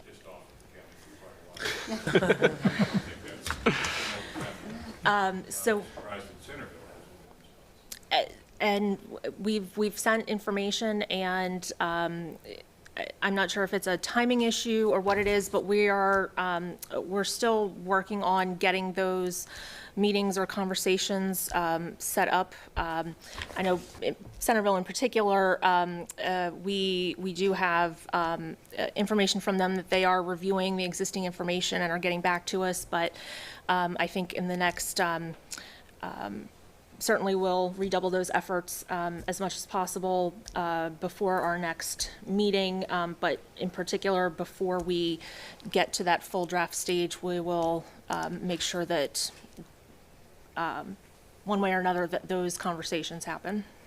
Because they do have to provide us with, and they are going, and they have been providing us with their capacity numbers, because our water resources element update has to reflect their capacity. So you saw some of that already. So there is dialogue happening, and their Council of Governments meets, and we've met with them in the past. It's just making sure that they're looking at the draft. They're well aware that the county's long-standing strategy is to direct growth to the municipalities where the infrastructure exists. It's just we want to coordinate with them on any of their annexation efforts, their own municipal growth elements, which outlines their projected growth patterns, short-term and long-term. So we just need to get that all in line. But that is all happening. It's just buttoning it up. And I think to build on the point, Chris, that you were making as well, when it comes to these strategies recommendations, there are some action items that come out of that will be things that will be happening over those next 10 years as a result of what was identified in the strategies. So, you know, the plan may not and will not have all the solutions laid out, but it'll put some strategies and recommendations on those action items to be moving forward over the next 10 years to address these issues. Thank you very much.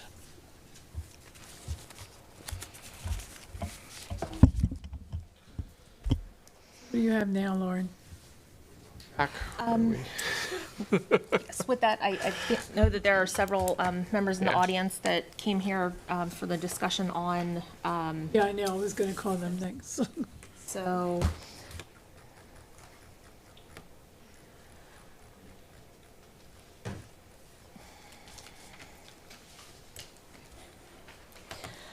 Let's see.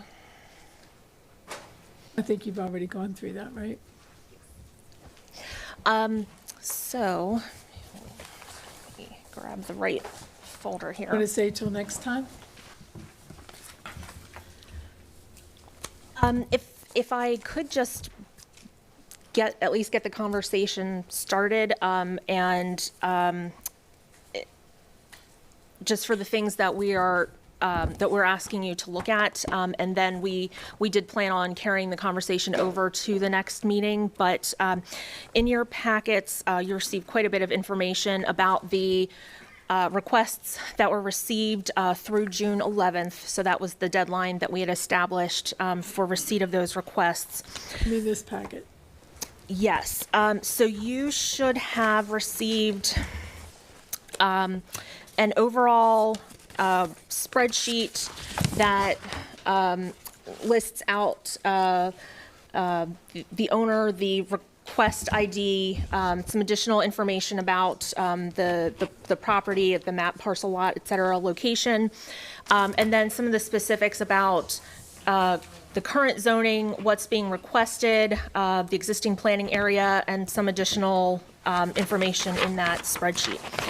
That is further outlined in this packet, where each of the properties, there's a map showing each of those locations, as well as some of the current statistics that do come from that spreadsheet and the application requests that we received. And then you should, I believe, also have received a copy of all of the requests and their backup information. So all of those are here for your review, and those that information is what goes into this this process. So I think, as I mentioned earlier, this current process is not to identify or make a decision on the actual rezoning request that comes after adoption of the plan. This particular activity is looking at the land use that was assigned in the 2010 comprehensive plan and what we're using as a starting point, and whether that should be changed based on these requests, as well as any changes to the growth areas that come about. So in the slides themselves, we went through and identified a consistency comment, which we also have an additional spreadsheet that lists that out, that was not included. It's a rather wide spreadsheet that also identifies those consistency comments and what the request would mean. For instance, the one that's on the screen now, in order to allow for that potential rezoning request to be approved in the future, it would require a change to the land use that's provided for in the current plan. Does that explanation make sense? Or I guess the distinctions between those various elements? Right, because it's not making sense to me, so let's, Land use maps in the plan right, and see what the land use designation is in the plan. And I don't know what it's. based on their what it is. request. I don't know what that, but obviously it's not planned neighborhood, it's something else in this land use plan map. So all of the those any acronyms that are used under that current statistics are included in the last page of this spreadsheet. So in this case, the land use identified in the 2010 comp plan was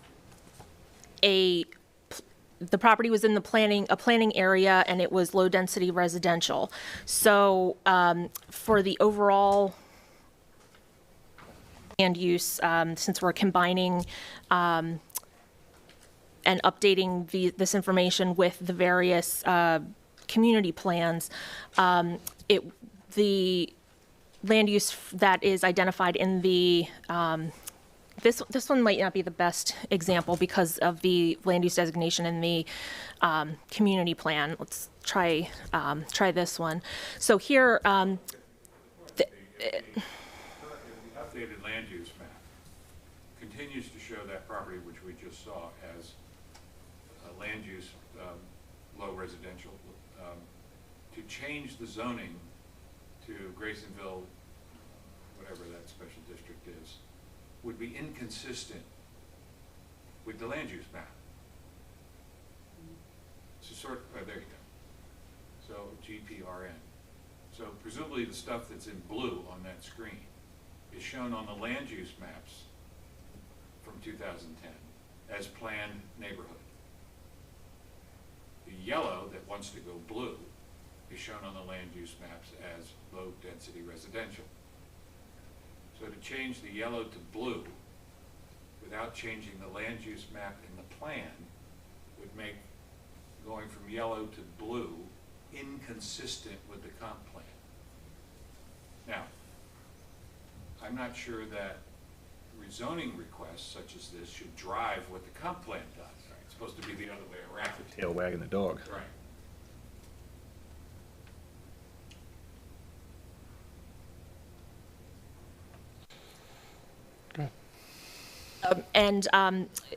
So, and I do agree with your last statement.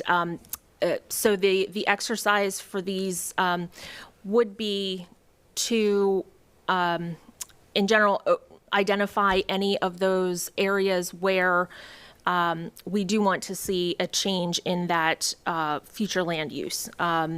So if that request would be consistent with, for example, the discussion we had about the capacity, it's one thing to identify that or change that future land use or change the boundaries of the growth areas. So those are the types of decisions that we would like to have more discussion on and identification, I guess at our next meeting, so that we can go back and incorporate those revisions to that future land use map or the growth areas or what have you, and then that will let us finalize the various numbers and statistics that are used elsewhere in the plan. Okay. Right.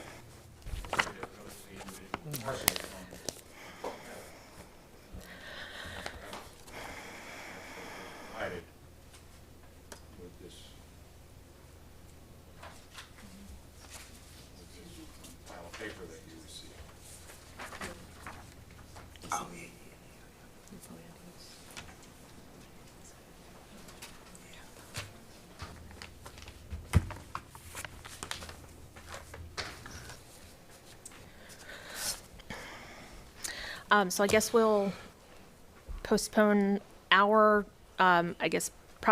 property by property discussion, or the overall discussion of this piece.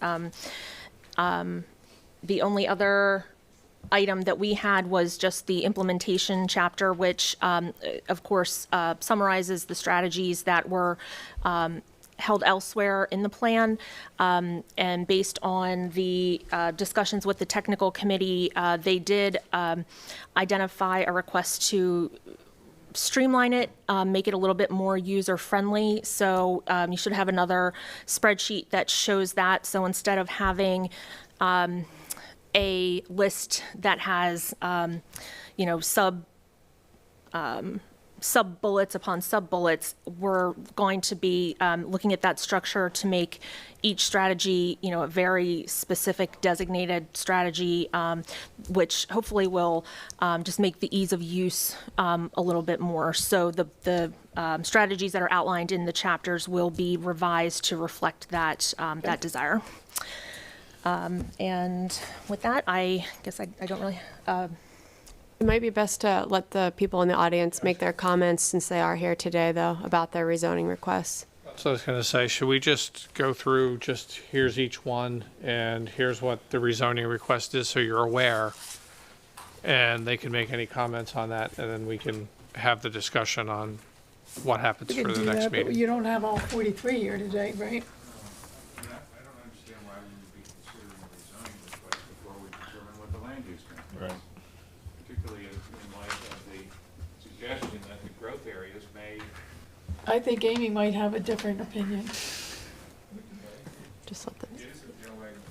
Well, this is a part of the process. So the community at this time has, during the comprehensive rezoning, has an opportunity to make these requests. So this is a part of the update. So hearing those requests now will help you when we're framing that land use chapter.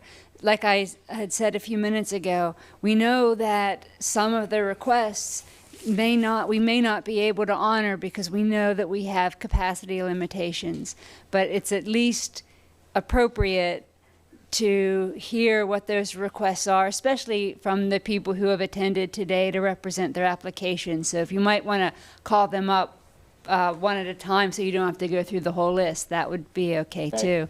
But allowing for this dialogue to happen while you're looking at this chapter is probably appropriate in the intention. Not to disagree with council, but just so that you have that input for your consideration while we are drafting this chapter. Okay with that, Counselor? Sure, I mean, the people that are here, been sitting here all morning, they should get an All right. opportunity. Lauren and Ray, thank you very much. Let's start out with Kia and Anthony Reed. Are they here? I should just. I am. You got public comment list right there. But we don't have everybody on this public comment. Did you guys sign up? Did you want to sign up?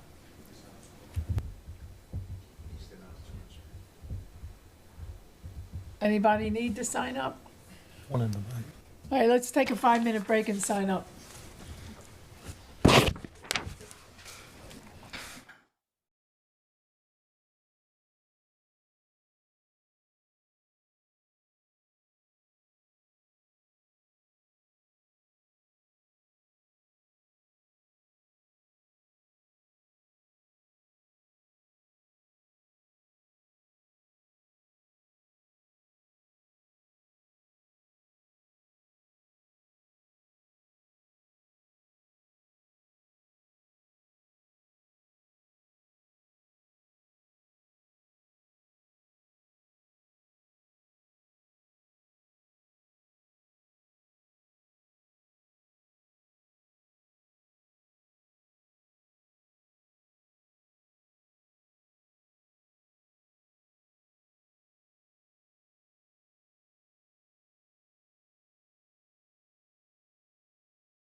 We got get back in order.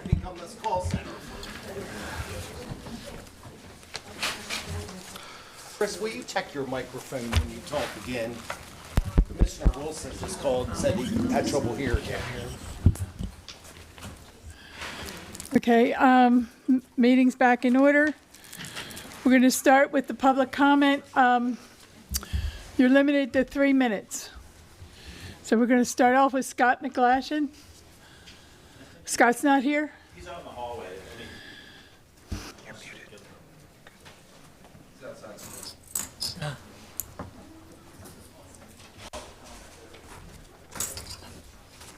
Which property there?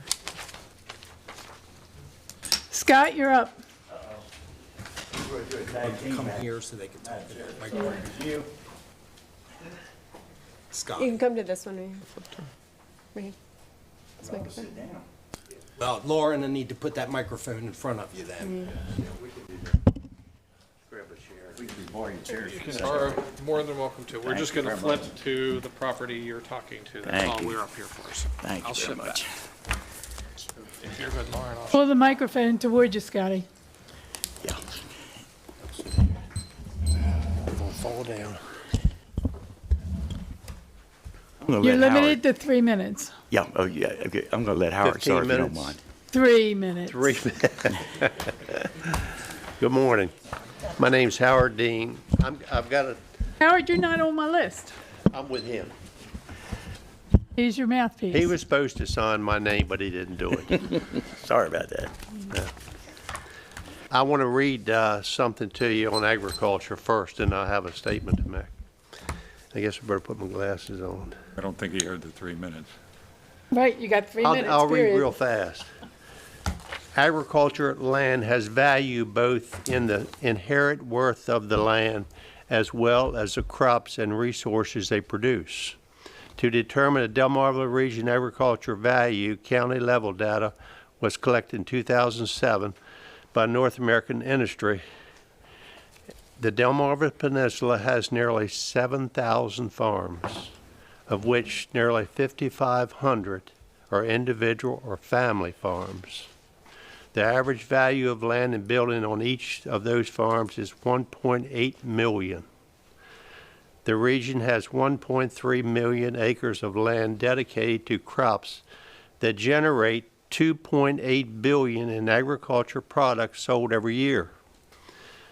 The number of farms has been increasing along with the value of farm products over a 10-year period between 1997 and 2007, even as the total acreage dedicated to farming has decreased. Just in the period from 2002 to 7, the value of farm products sold grew from $1.6 billion to $2.6 billion, not adjusted for, for inflation. This is an increase of 60%. The value of agriculture may be even greater when considering there is less infrastructure investment or upkeep to these areas when compared to more developed localities. Large business parks or residential areas require roads, sewers, electricity, and other major infrastructure investments in order to become productive, while agriculture in the Delmarva requires little infrastructure to produce billions of dollars of value. These values also do not take in consideration the number of full-time jobs created by agriculture on the Delmarva. Agriculture generated more than 11,500 full-time jobs. Conservative number given the size of the region, but which might be explained by seasonal aspects of crop production, which do not require a large year-round workforce. I better let Scotty talk because we've got 3 minutes. 3 minutes each, is that right? It's 3 minutes per line. Yeah, you can have 3 minutes Chris, each. it's a tough group. Yeah, you can have 3 minutes each. Okay. I guess first off, Howard, we'd like, with your permission, Madam Chair, we'd like to submit for you some information that we've gathered. And basically, we alluded it the last time we met with you, but you'll find 139 signatures. Howard and I had a vision statement that we have circulated through the county. And I can't overemphasize, folks, that how important it is getting out there and being one-on-one with the general public, whether it be, I learned a lot from it, whether it be production agriculture people, that's what I thought I was dealing with. But then I got into absentee landowners, and then also landowners like myself with Parson Green Farm. I'm not production like Howard is, but we rent that farm. Very interested in agriculture. And then I found out there are people in the county that have no association with agriculture that still like agriculture. I want to echo what Mr. Drummond said, and I heard this morning about a strategy and a policy statement. And not to be, with all due respect to Wallace Montgomery, not to be found in the different sections through the comprehensive plan bit in one place where us unwashed can understand what the comp plan is or what it isn't. I think that's terribly important what Chris said, to have that there, so we know what can be done and what can't be done in MDE and the restrictions that are going to be involved and what we can plan for down the road. The one thing I want to, Kathy brought up a good point. I'd like to make this point now. In our vision statement, I was somewhat shocked, and I think will be receiving or have received a letter from Queens County Farm Bureau and Queens County Soil Conservation. I sit as an associate member on Queens County Soil Conservation. And I was pleased, we were pleased to see when we read those letters that Farm Bureau and Soil Conservation is supporting agriculture. I think it's a foregone conclusion, but thank God they are. But one thing that they devote a lot of time to is this issue you brought up about the scenic byways. Now, if you read, and when you read what we presented to you, Madam Chair, Route 301 corridor from Queenstown to Millington with its open fields and scenic vistas should be designated in the plan as a county scenic agricultural byway. Nowhere did we say state, nowhere did we say federal. And the thought process there, so for the record, so people understand, is the vista that we see going up 301 as far as agriculture is concerned. Now, Tom and I have talked, and I think there was some discussion about access to diesel fuel and other things like that. And that merits attention, and I think that should be in the strategy or in the plan at some point. But it struck us that the first thing is water and sewer. That's the big issue, and as Madam Chair pointed out and tried to solicit, what do we got to do to improve that? The second thing is the high. Sorry. The second part is, as we look at it, when you look up and down Route 301, is that if you're going to have something like that, you better have an overpass there for safety standpoint. When we see what's happening, just let me finish, please. When we see what's happening with the traffic on 301, to put something on 301 at a crossover, it would be suicide for the citizens that have to travel that byway. So that's basically what we had to say, and we submit this report. We do have that electronically. I intend to give Amy a copy so she can share that with Wallace Montgomery. She could share it with the whole. That's correct. The whole commission. Right. Correct. Thank you very much for your time and your patience. Sarah Ramatnik. Ramatnik.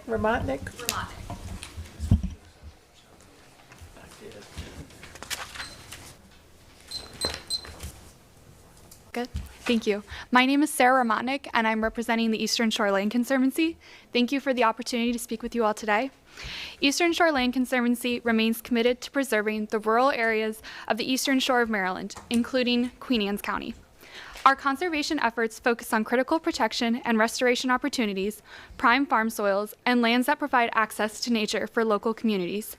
We aim to improve overall prosperity through strong support for both working lands initiatives and vibrant small towns. We are currently undertaking our Delmarva Oasis Initiative, a push to preserve 50% of the Delmarva Peninsula by 2030. Queen Anne's County contains large blocks of prime farmland, an asset that has been neglected in many other counties in Maryland. Eastern Shore Land Conservancy encourages the adoption of a comprehensive plan that protects the rural character and water resources of Queen Anne's County, a comprehensive plan that remains committed to farmland preservation. Thank you for your time. Thank you. Mr. Falstad. I'll take a pass, thank you. Okay, Alan Gerard.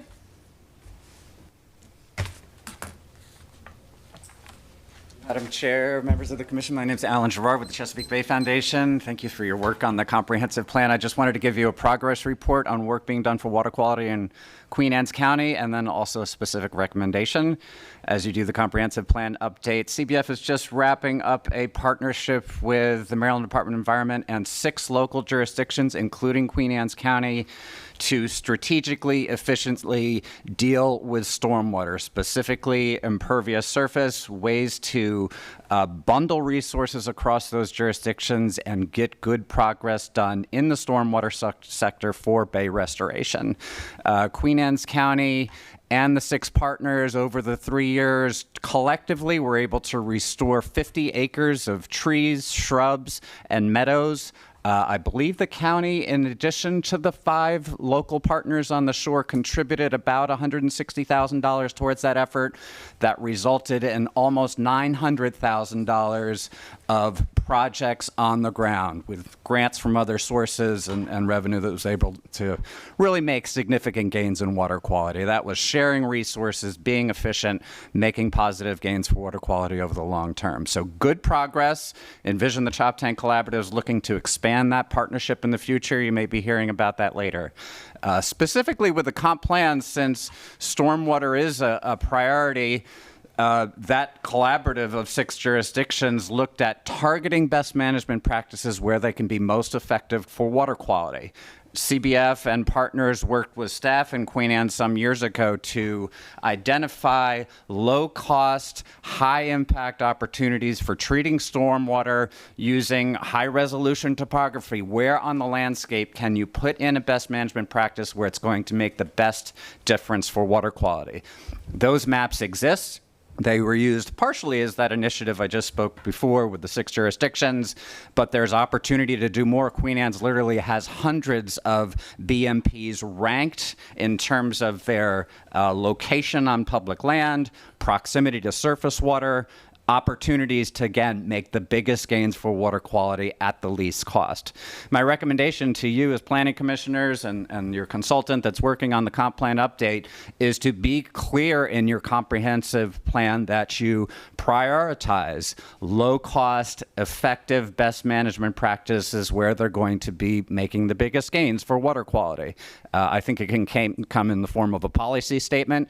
We prioritize these BMPs targeted where they're going to make the biggest difference, and that can invite resources, groups like other players, if we do share technical assistance going forward, to look at that comprehensive plan. Note that it is the policy of the county to do that targeted installation of BMPs and help the county realize its vision for clean and healthy water going forward. Thank you. Mr. Schultz. Very Griffin, too. Well, I'm going to go ahead and speak, so if you want to take my spot, too. I can move up or I can go at the end. What do you want?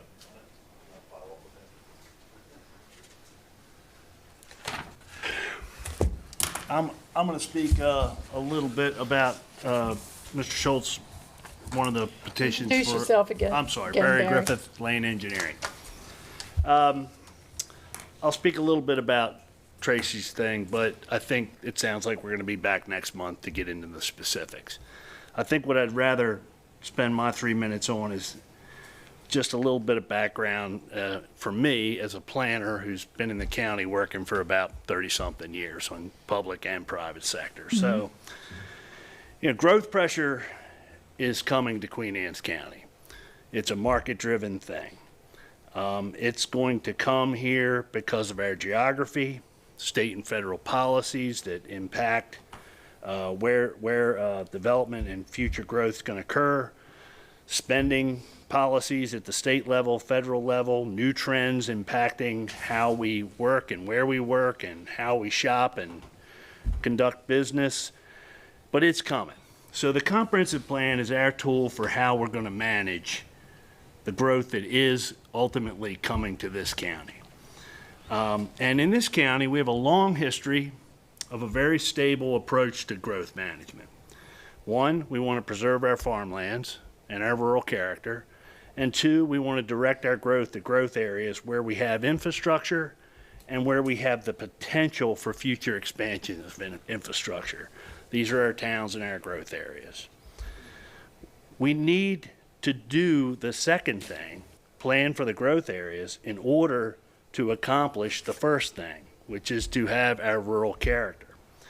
If you don't and are not prepared to allow for and plan for and manage growth within growth areas, you will ultimately see this county divided up into 20-acre farmettes, because that growth pressure is going to go somewhere. And if we cannot accommodate and manage it in our towns and our growth areas, we will see ex-urban suburbanization of our farmlands. That's what's happened in many of the ex-urban counties all around the Baltimore, D.C. area.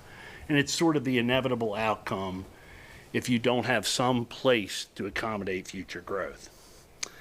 So by all means, if we want to preserve and keep our rural character and farmlands, we have to be able to manage and provide for growth in growth areas. How do we do that? This land use comp plan and this land use map is one tool, and it basically is looking at the location of where we want growth to occur. That's what zoning does. It gives us the location, and the land use plan dictates the overall zoning pattern that we have. We have something in this county called an adequate public facilities ordinance, and we have policies for how sewer allocations are handled. They direct the pace of development. So I'll wrap up real quick and just say, you don't want to not plan for the location because of concerns and issues about pace, because those are ultimately going to be worked out at the county level, the state level, the federal level, the private sector. And when we do have that infrastructure in place, we want to know where it can go. And if we limit where it can go, it's going to have an adverse effect on the price of development, which ultimately goes to the consumers. It makes housing more expensive if there's not land available and zoned for housing. So I'm sure we'll follow up next month, but thank you for the time. Thanks, Barry. Thank you. Tracy, He's telling it from me. I just want to are you done? my time. Yes, ma'am. Okay. Barry pretty much covered everything. Wait for the next hearing. Mike Lesnowski? Did I do that right? Lesnowski.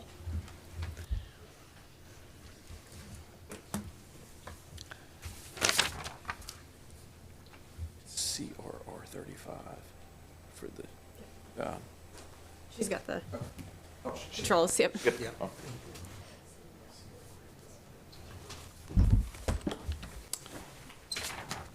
morning. My name is Mike Lizanowski, live in Churchill, Maryland. We have actually submitted a request, as you see on the screen there, CRR 35. I just want to address a couple of things there. It actually shows the acreage is 183.63 acres. However, that is the actual entire parcel acreage. We've only submitted a request for approximately 39 acres of that to be rezoned, with our intent of, based on the, as everyone's talked about, the adequate facilities, SHA, MDE requirements, county planning and zoning requirements, as to how far we can go with what we would like to do there. Ultimately, we'd like to have some kind of large truck facility as far as service center for trucks to be able to stop and get diesel fuel, and a restaurant or something like that, if ever in the future all those adequate facilities are available. So we feel this is the first step to be able to start looking into that, is to make sure that the zoning is appropriate to be able to accomplish that. And we have already done multiple perks on the site, and there are enough perks for a convenience store fuel station at this point in time. So we think there would need to be some kind of future development as far as adequate facilities for the sewer to go to the full truck facility. And I just want to comment that if we do it, it would be something very nice. It would not be just some kind of, for lack of better terms, I don't want to offend anybody, but some of the truck stops that you see on the interstates are not very clean, not very presentable, have bad reputations. And if we did something there, it would be extremely nice, because I still would operate the farm there as well that is on the rest of the parcel.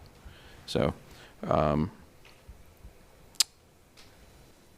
I just want to comment, though, as well, that most of the intersections on 301 from Queenstown to the Delaware state line have commercial. One of the corners of those intersections are already commercial. Route 19 does not have any commercial intersection. There's no commercial at the intersection at 19 and 301. And it is approximately 25 to 30 miles once you pass the fuel stop there in Centerville before there's another location along the 301 corridor to actually purchase fuel. I know some of the towns are already complaining since the increased traffic on 301, since Delaware has opened up their bypass around Middletown. Truck traffic has drastically increased. They have a lot of these trucks coming into towns now looking to purchase fuel. For instance, in Sudlersville, seeing increased truck traffic. I'm not sure, I can't speak for Churchill, but I know Sudlersville is seeing increased truck traffic. Just people wanting to come in there to buy fuel. I guess that's it.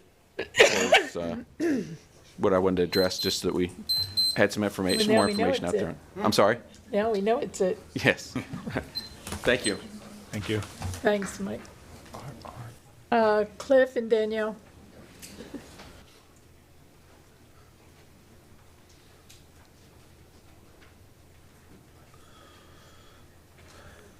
I think it's 07.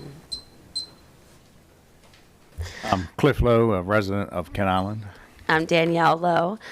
So we actually, the property that you see up there, it's on the corner of Walker Road and Love Point Road. There's currently a lot line readjustment happening, so that whole waterfront and back some that it's like at an angle is being settled on tomorrow. A couple is buying that front waterfront. So the 23 acres that we're talking about is on the front half, Love Point Road and Walker Road. We have already tried to do a perk test and it has failed. So we have talked about possibly, our request is to, if we could get it into like that Cloverfield's growth area, to get one tap. We just want to build one house. We want to farm 20 acres of it. We have a daughter who rides horses, so we wanted to build a barn. And I think that was really... We've spoke with Alan Quimby a couple times about it and some of other people, and they've kind of exhausted it for a mass development there. But he's recommended we bring it into the growth allocation to get any kind of tap off the water and sewer that is actually on the property.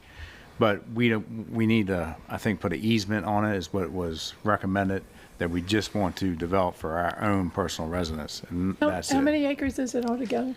It would be around 23 acres. Well, altogether, What did you sell? the whole farm's 53 acres now. We're Okay. looking at approximately 23. Did they get their perks? They've got existing dwelling now, so they're using the existing septic and SRA. Yes, so the lot line will be readjusted.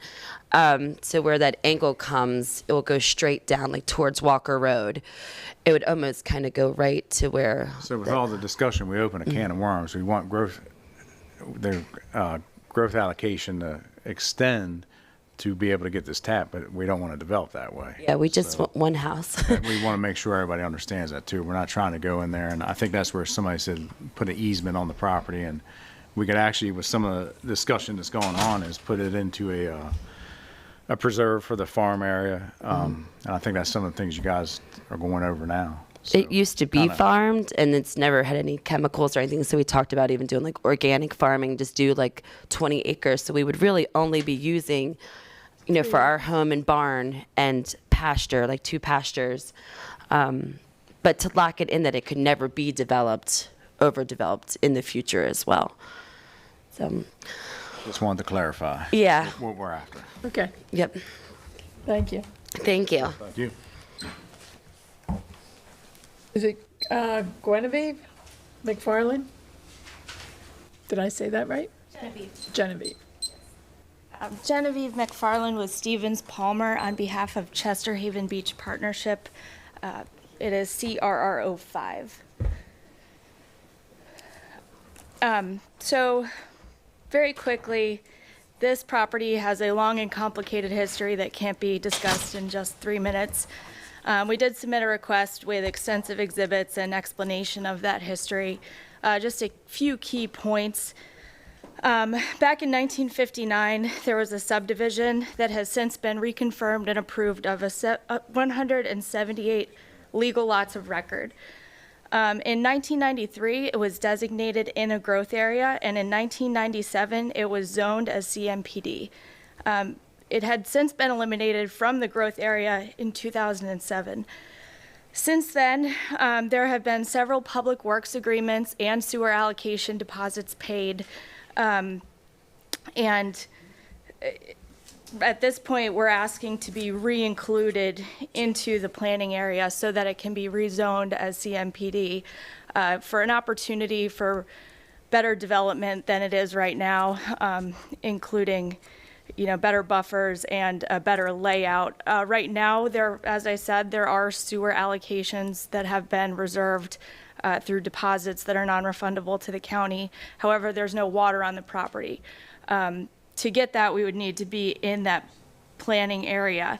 If you do look at the map as it's drawn for the planning and growth areas, it is in a priority funding area, but it's just outside of the planning area. So we do ask that that gets included. I'm a little confused. Why, you're talking about the yellow section, right? That's correct.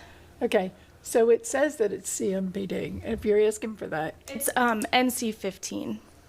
So part of it, I believe, might be in CMPD. No, it's no. It's all NC 15. NC 15. This one does have a tortured history. And you can find that history in our application. I've outlined it in a letter, tried to boil it down, and then also included all of exhibits that'll show exactly what we're referring to.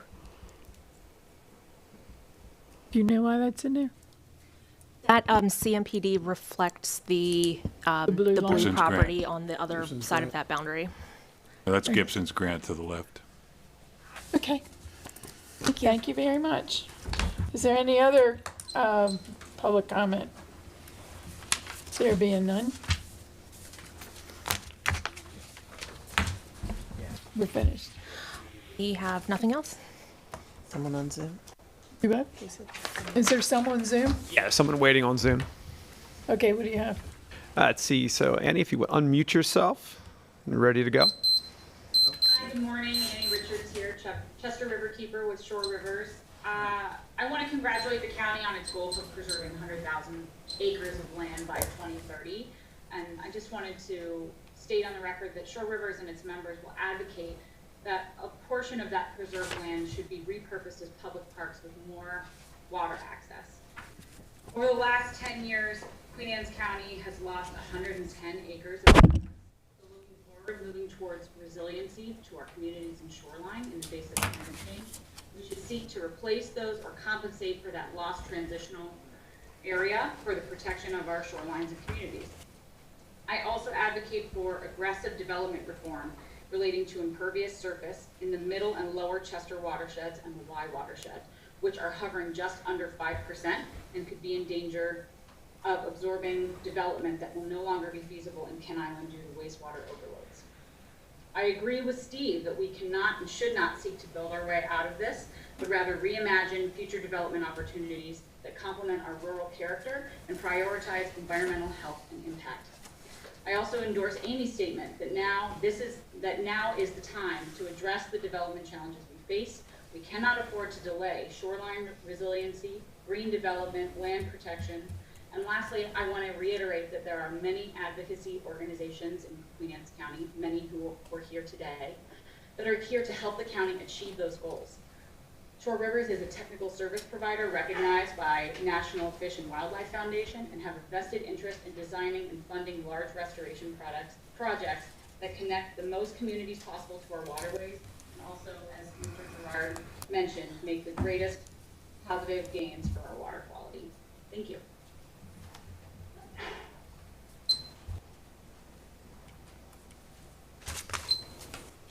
Okay, is there any more? That's it. Okay. I'm looking for a motion. So moved. Motion to adjourn. Second, is there a second? I'll second, yeah, Penny. All in favor? Aye. John, do you want this?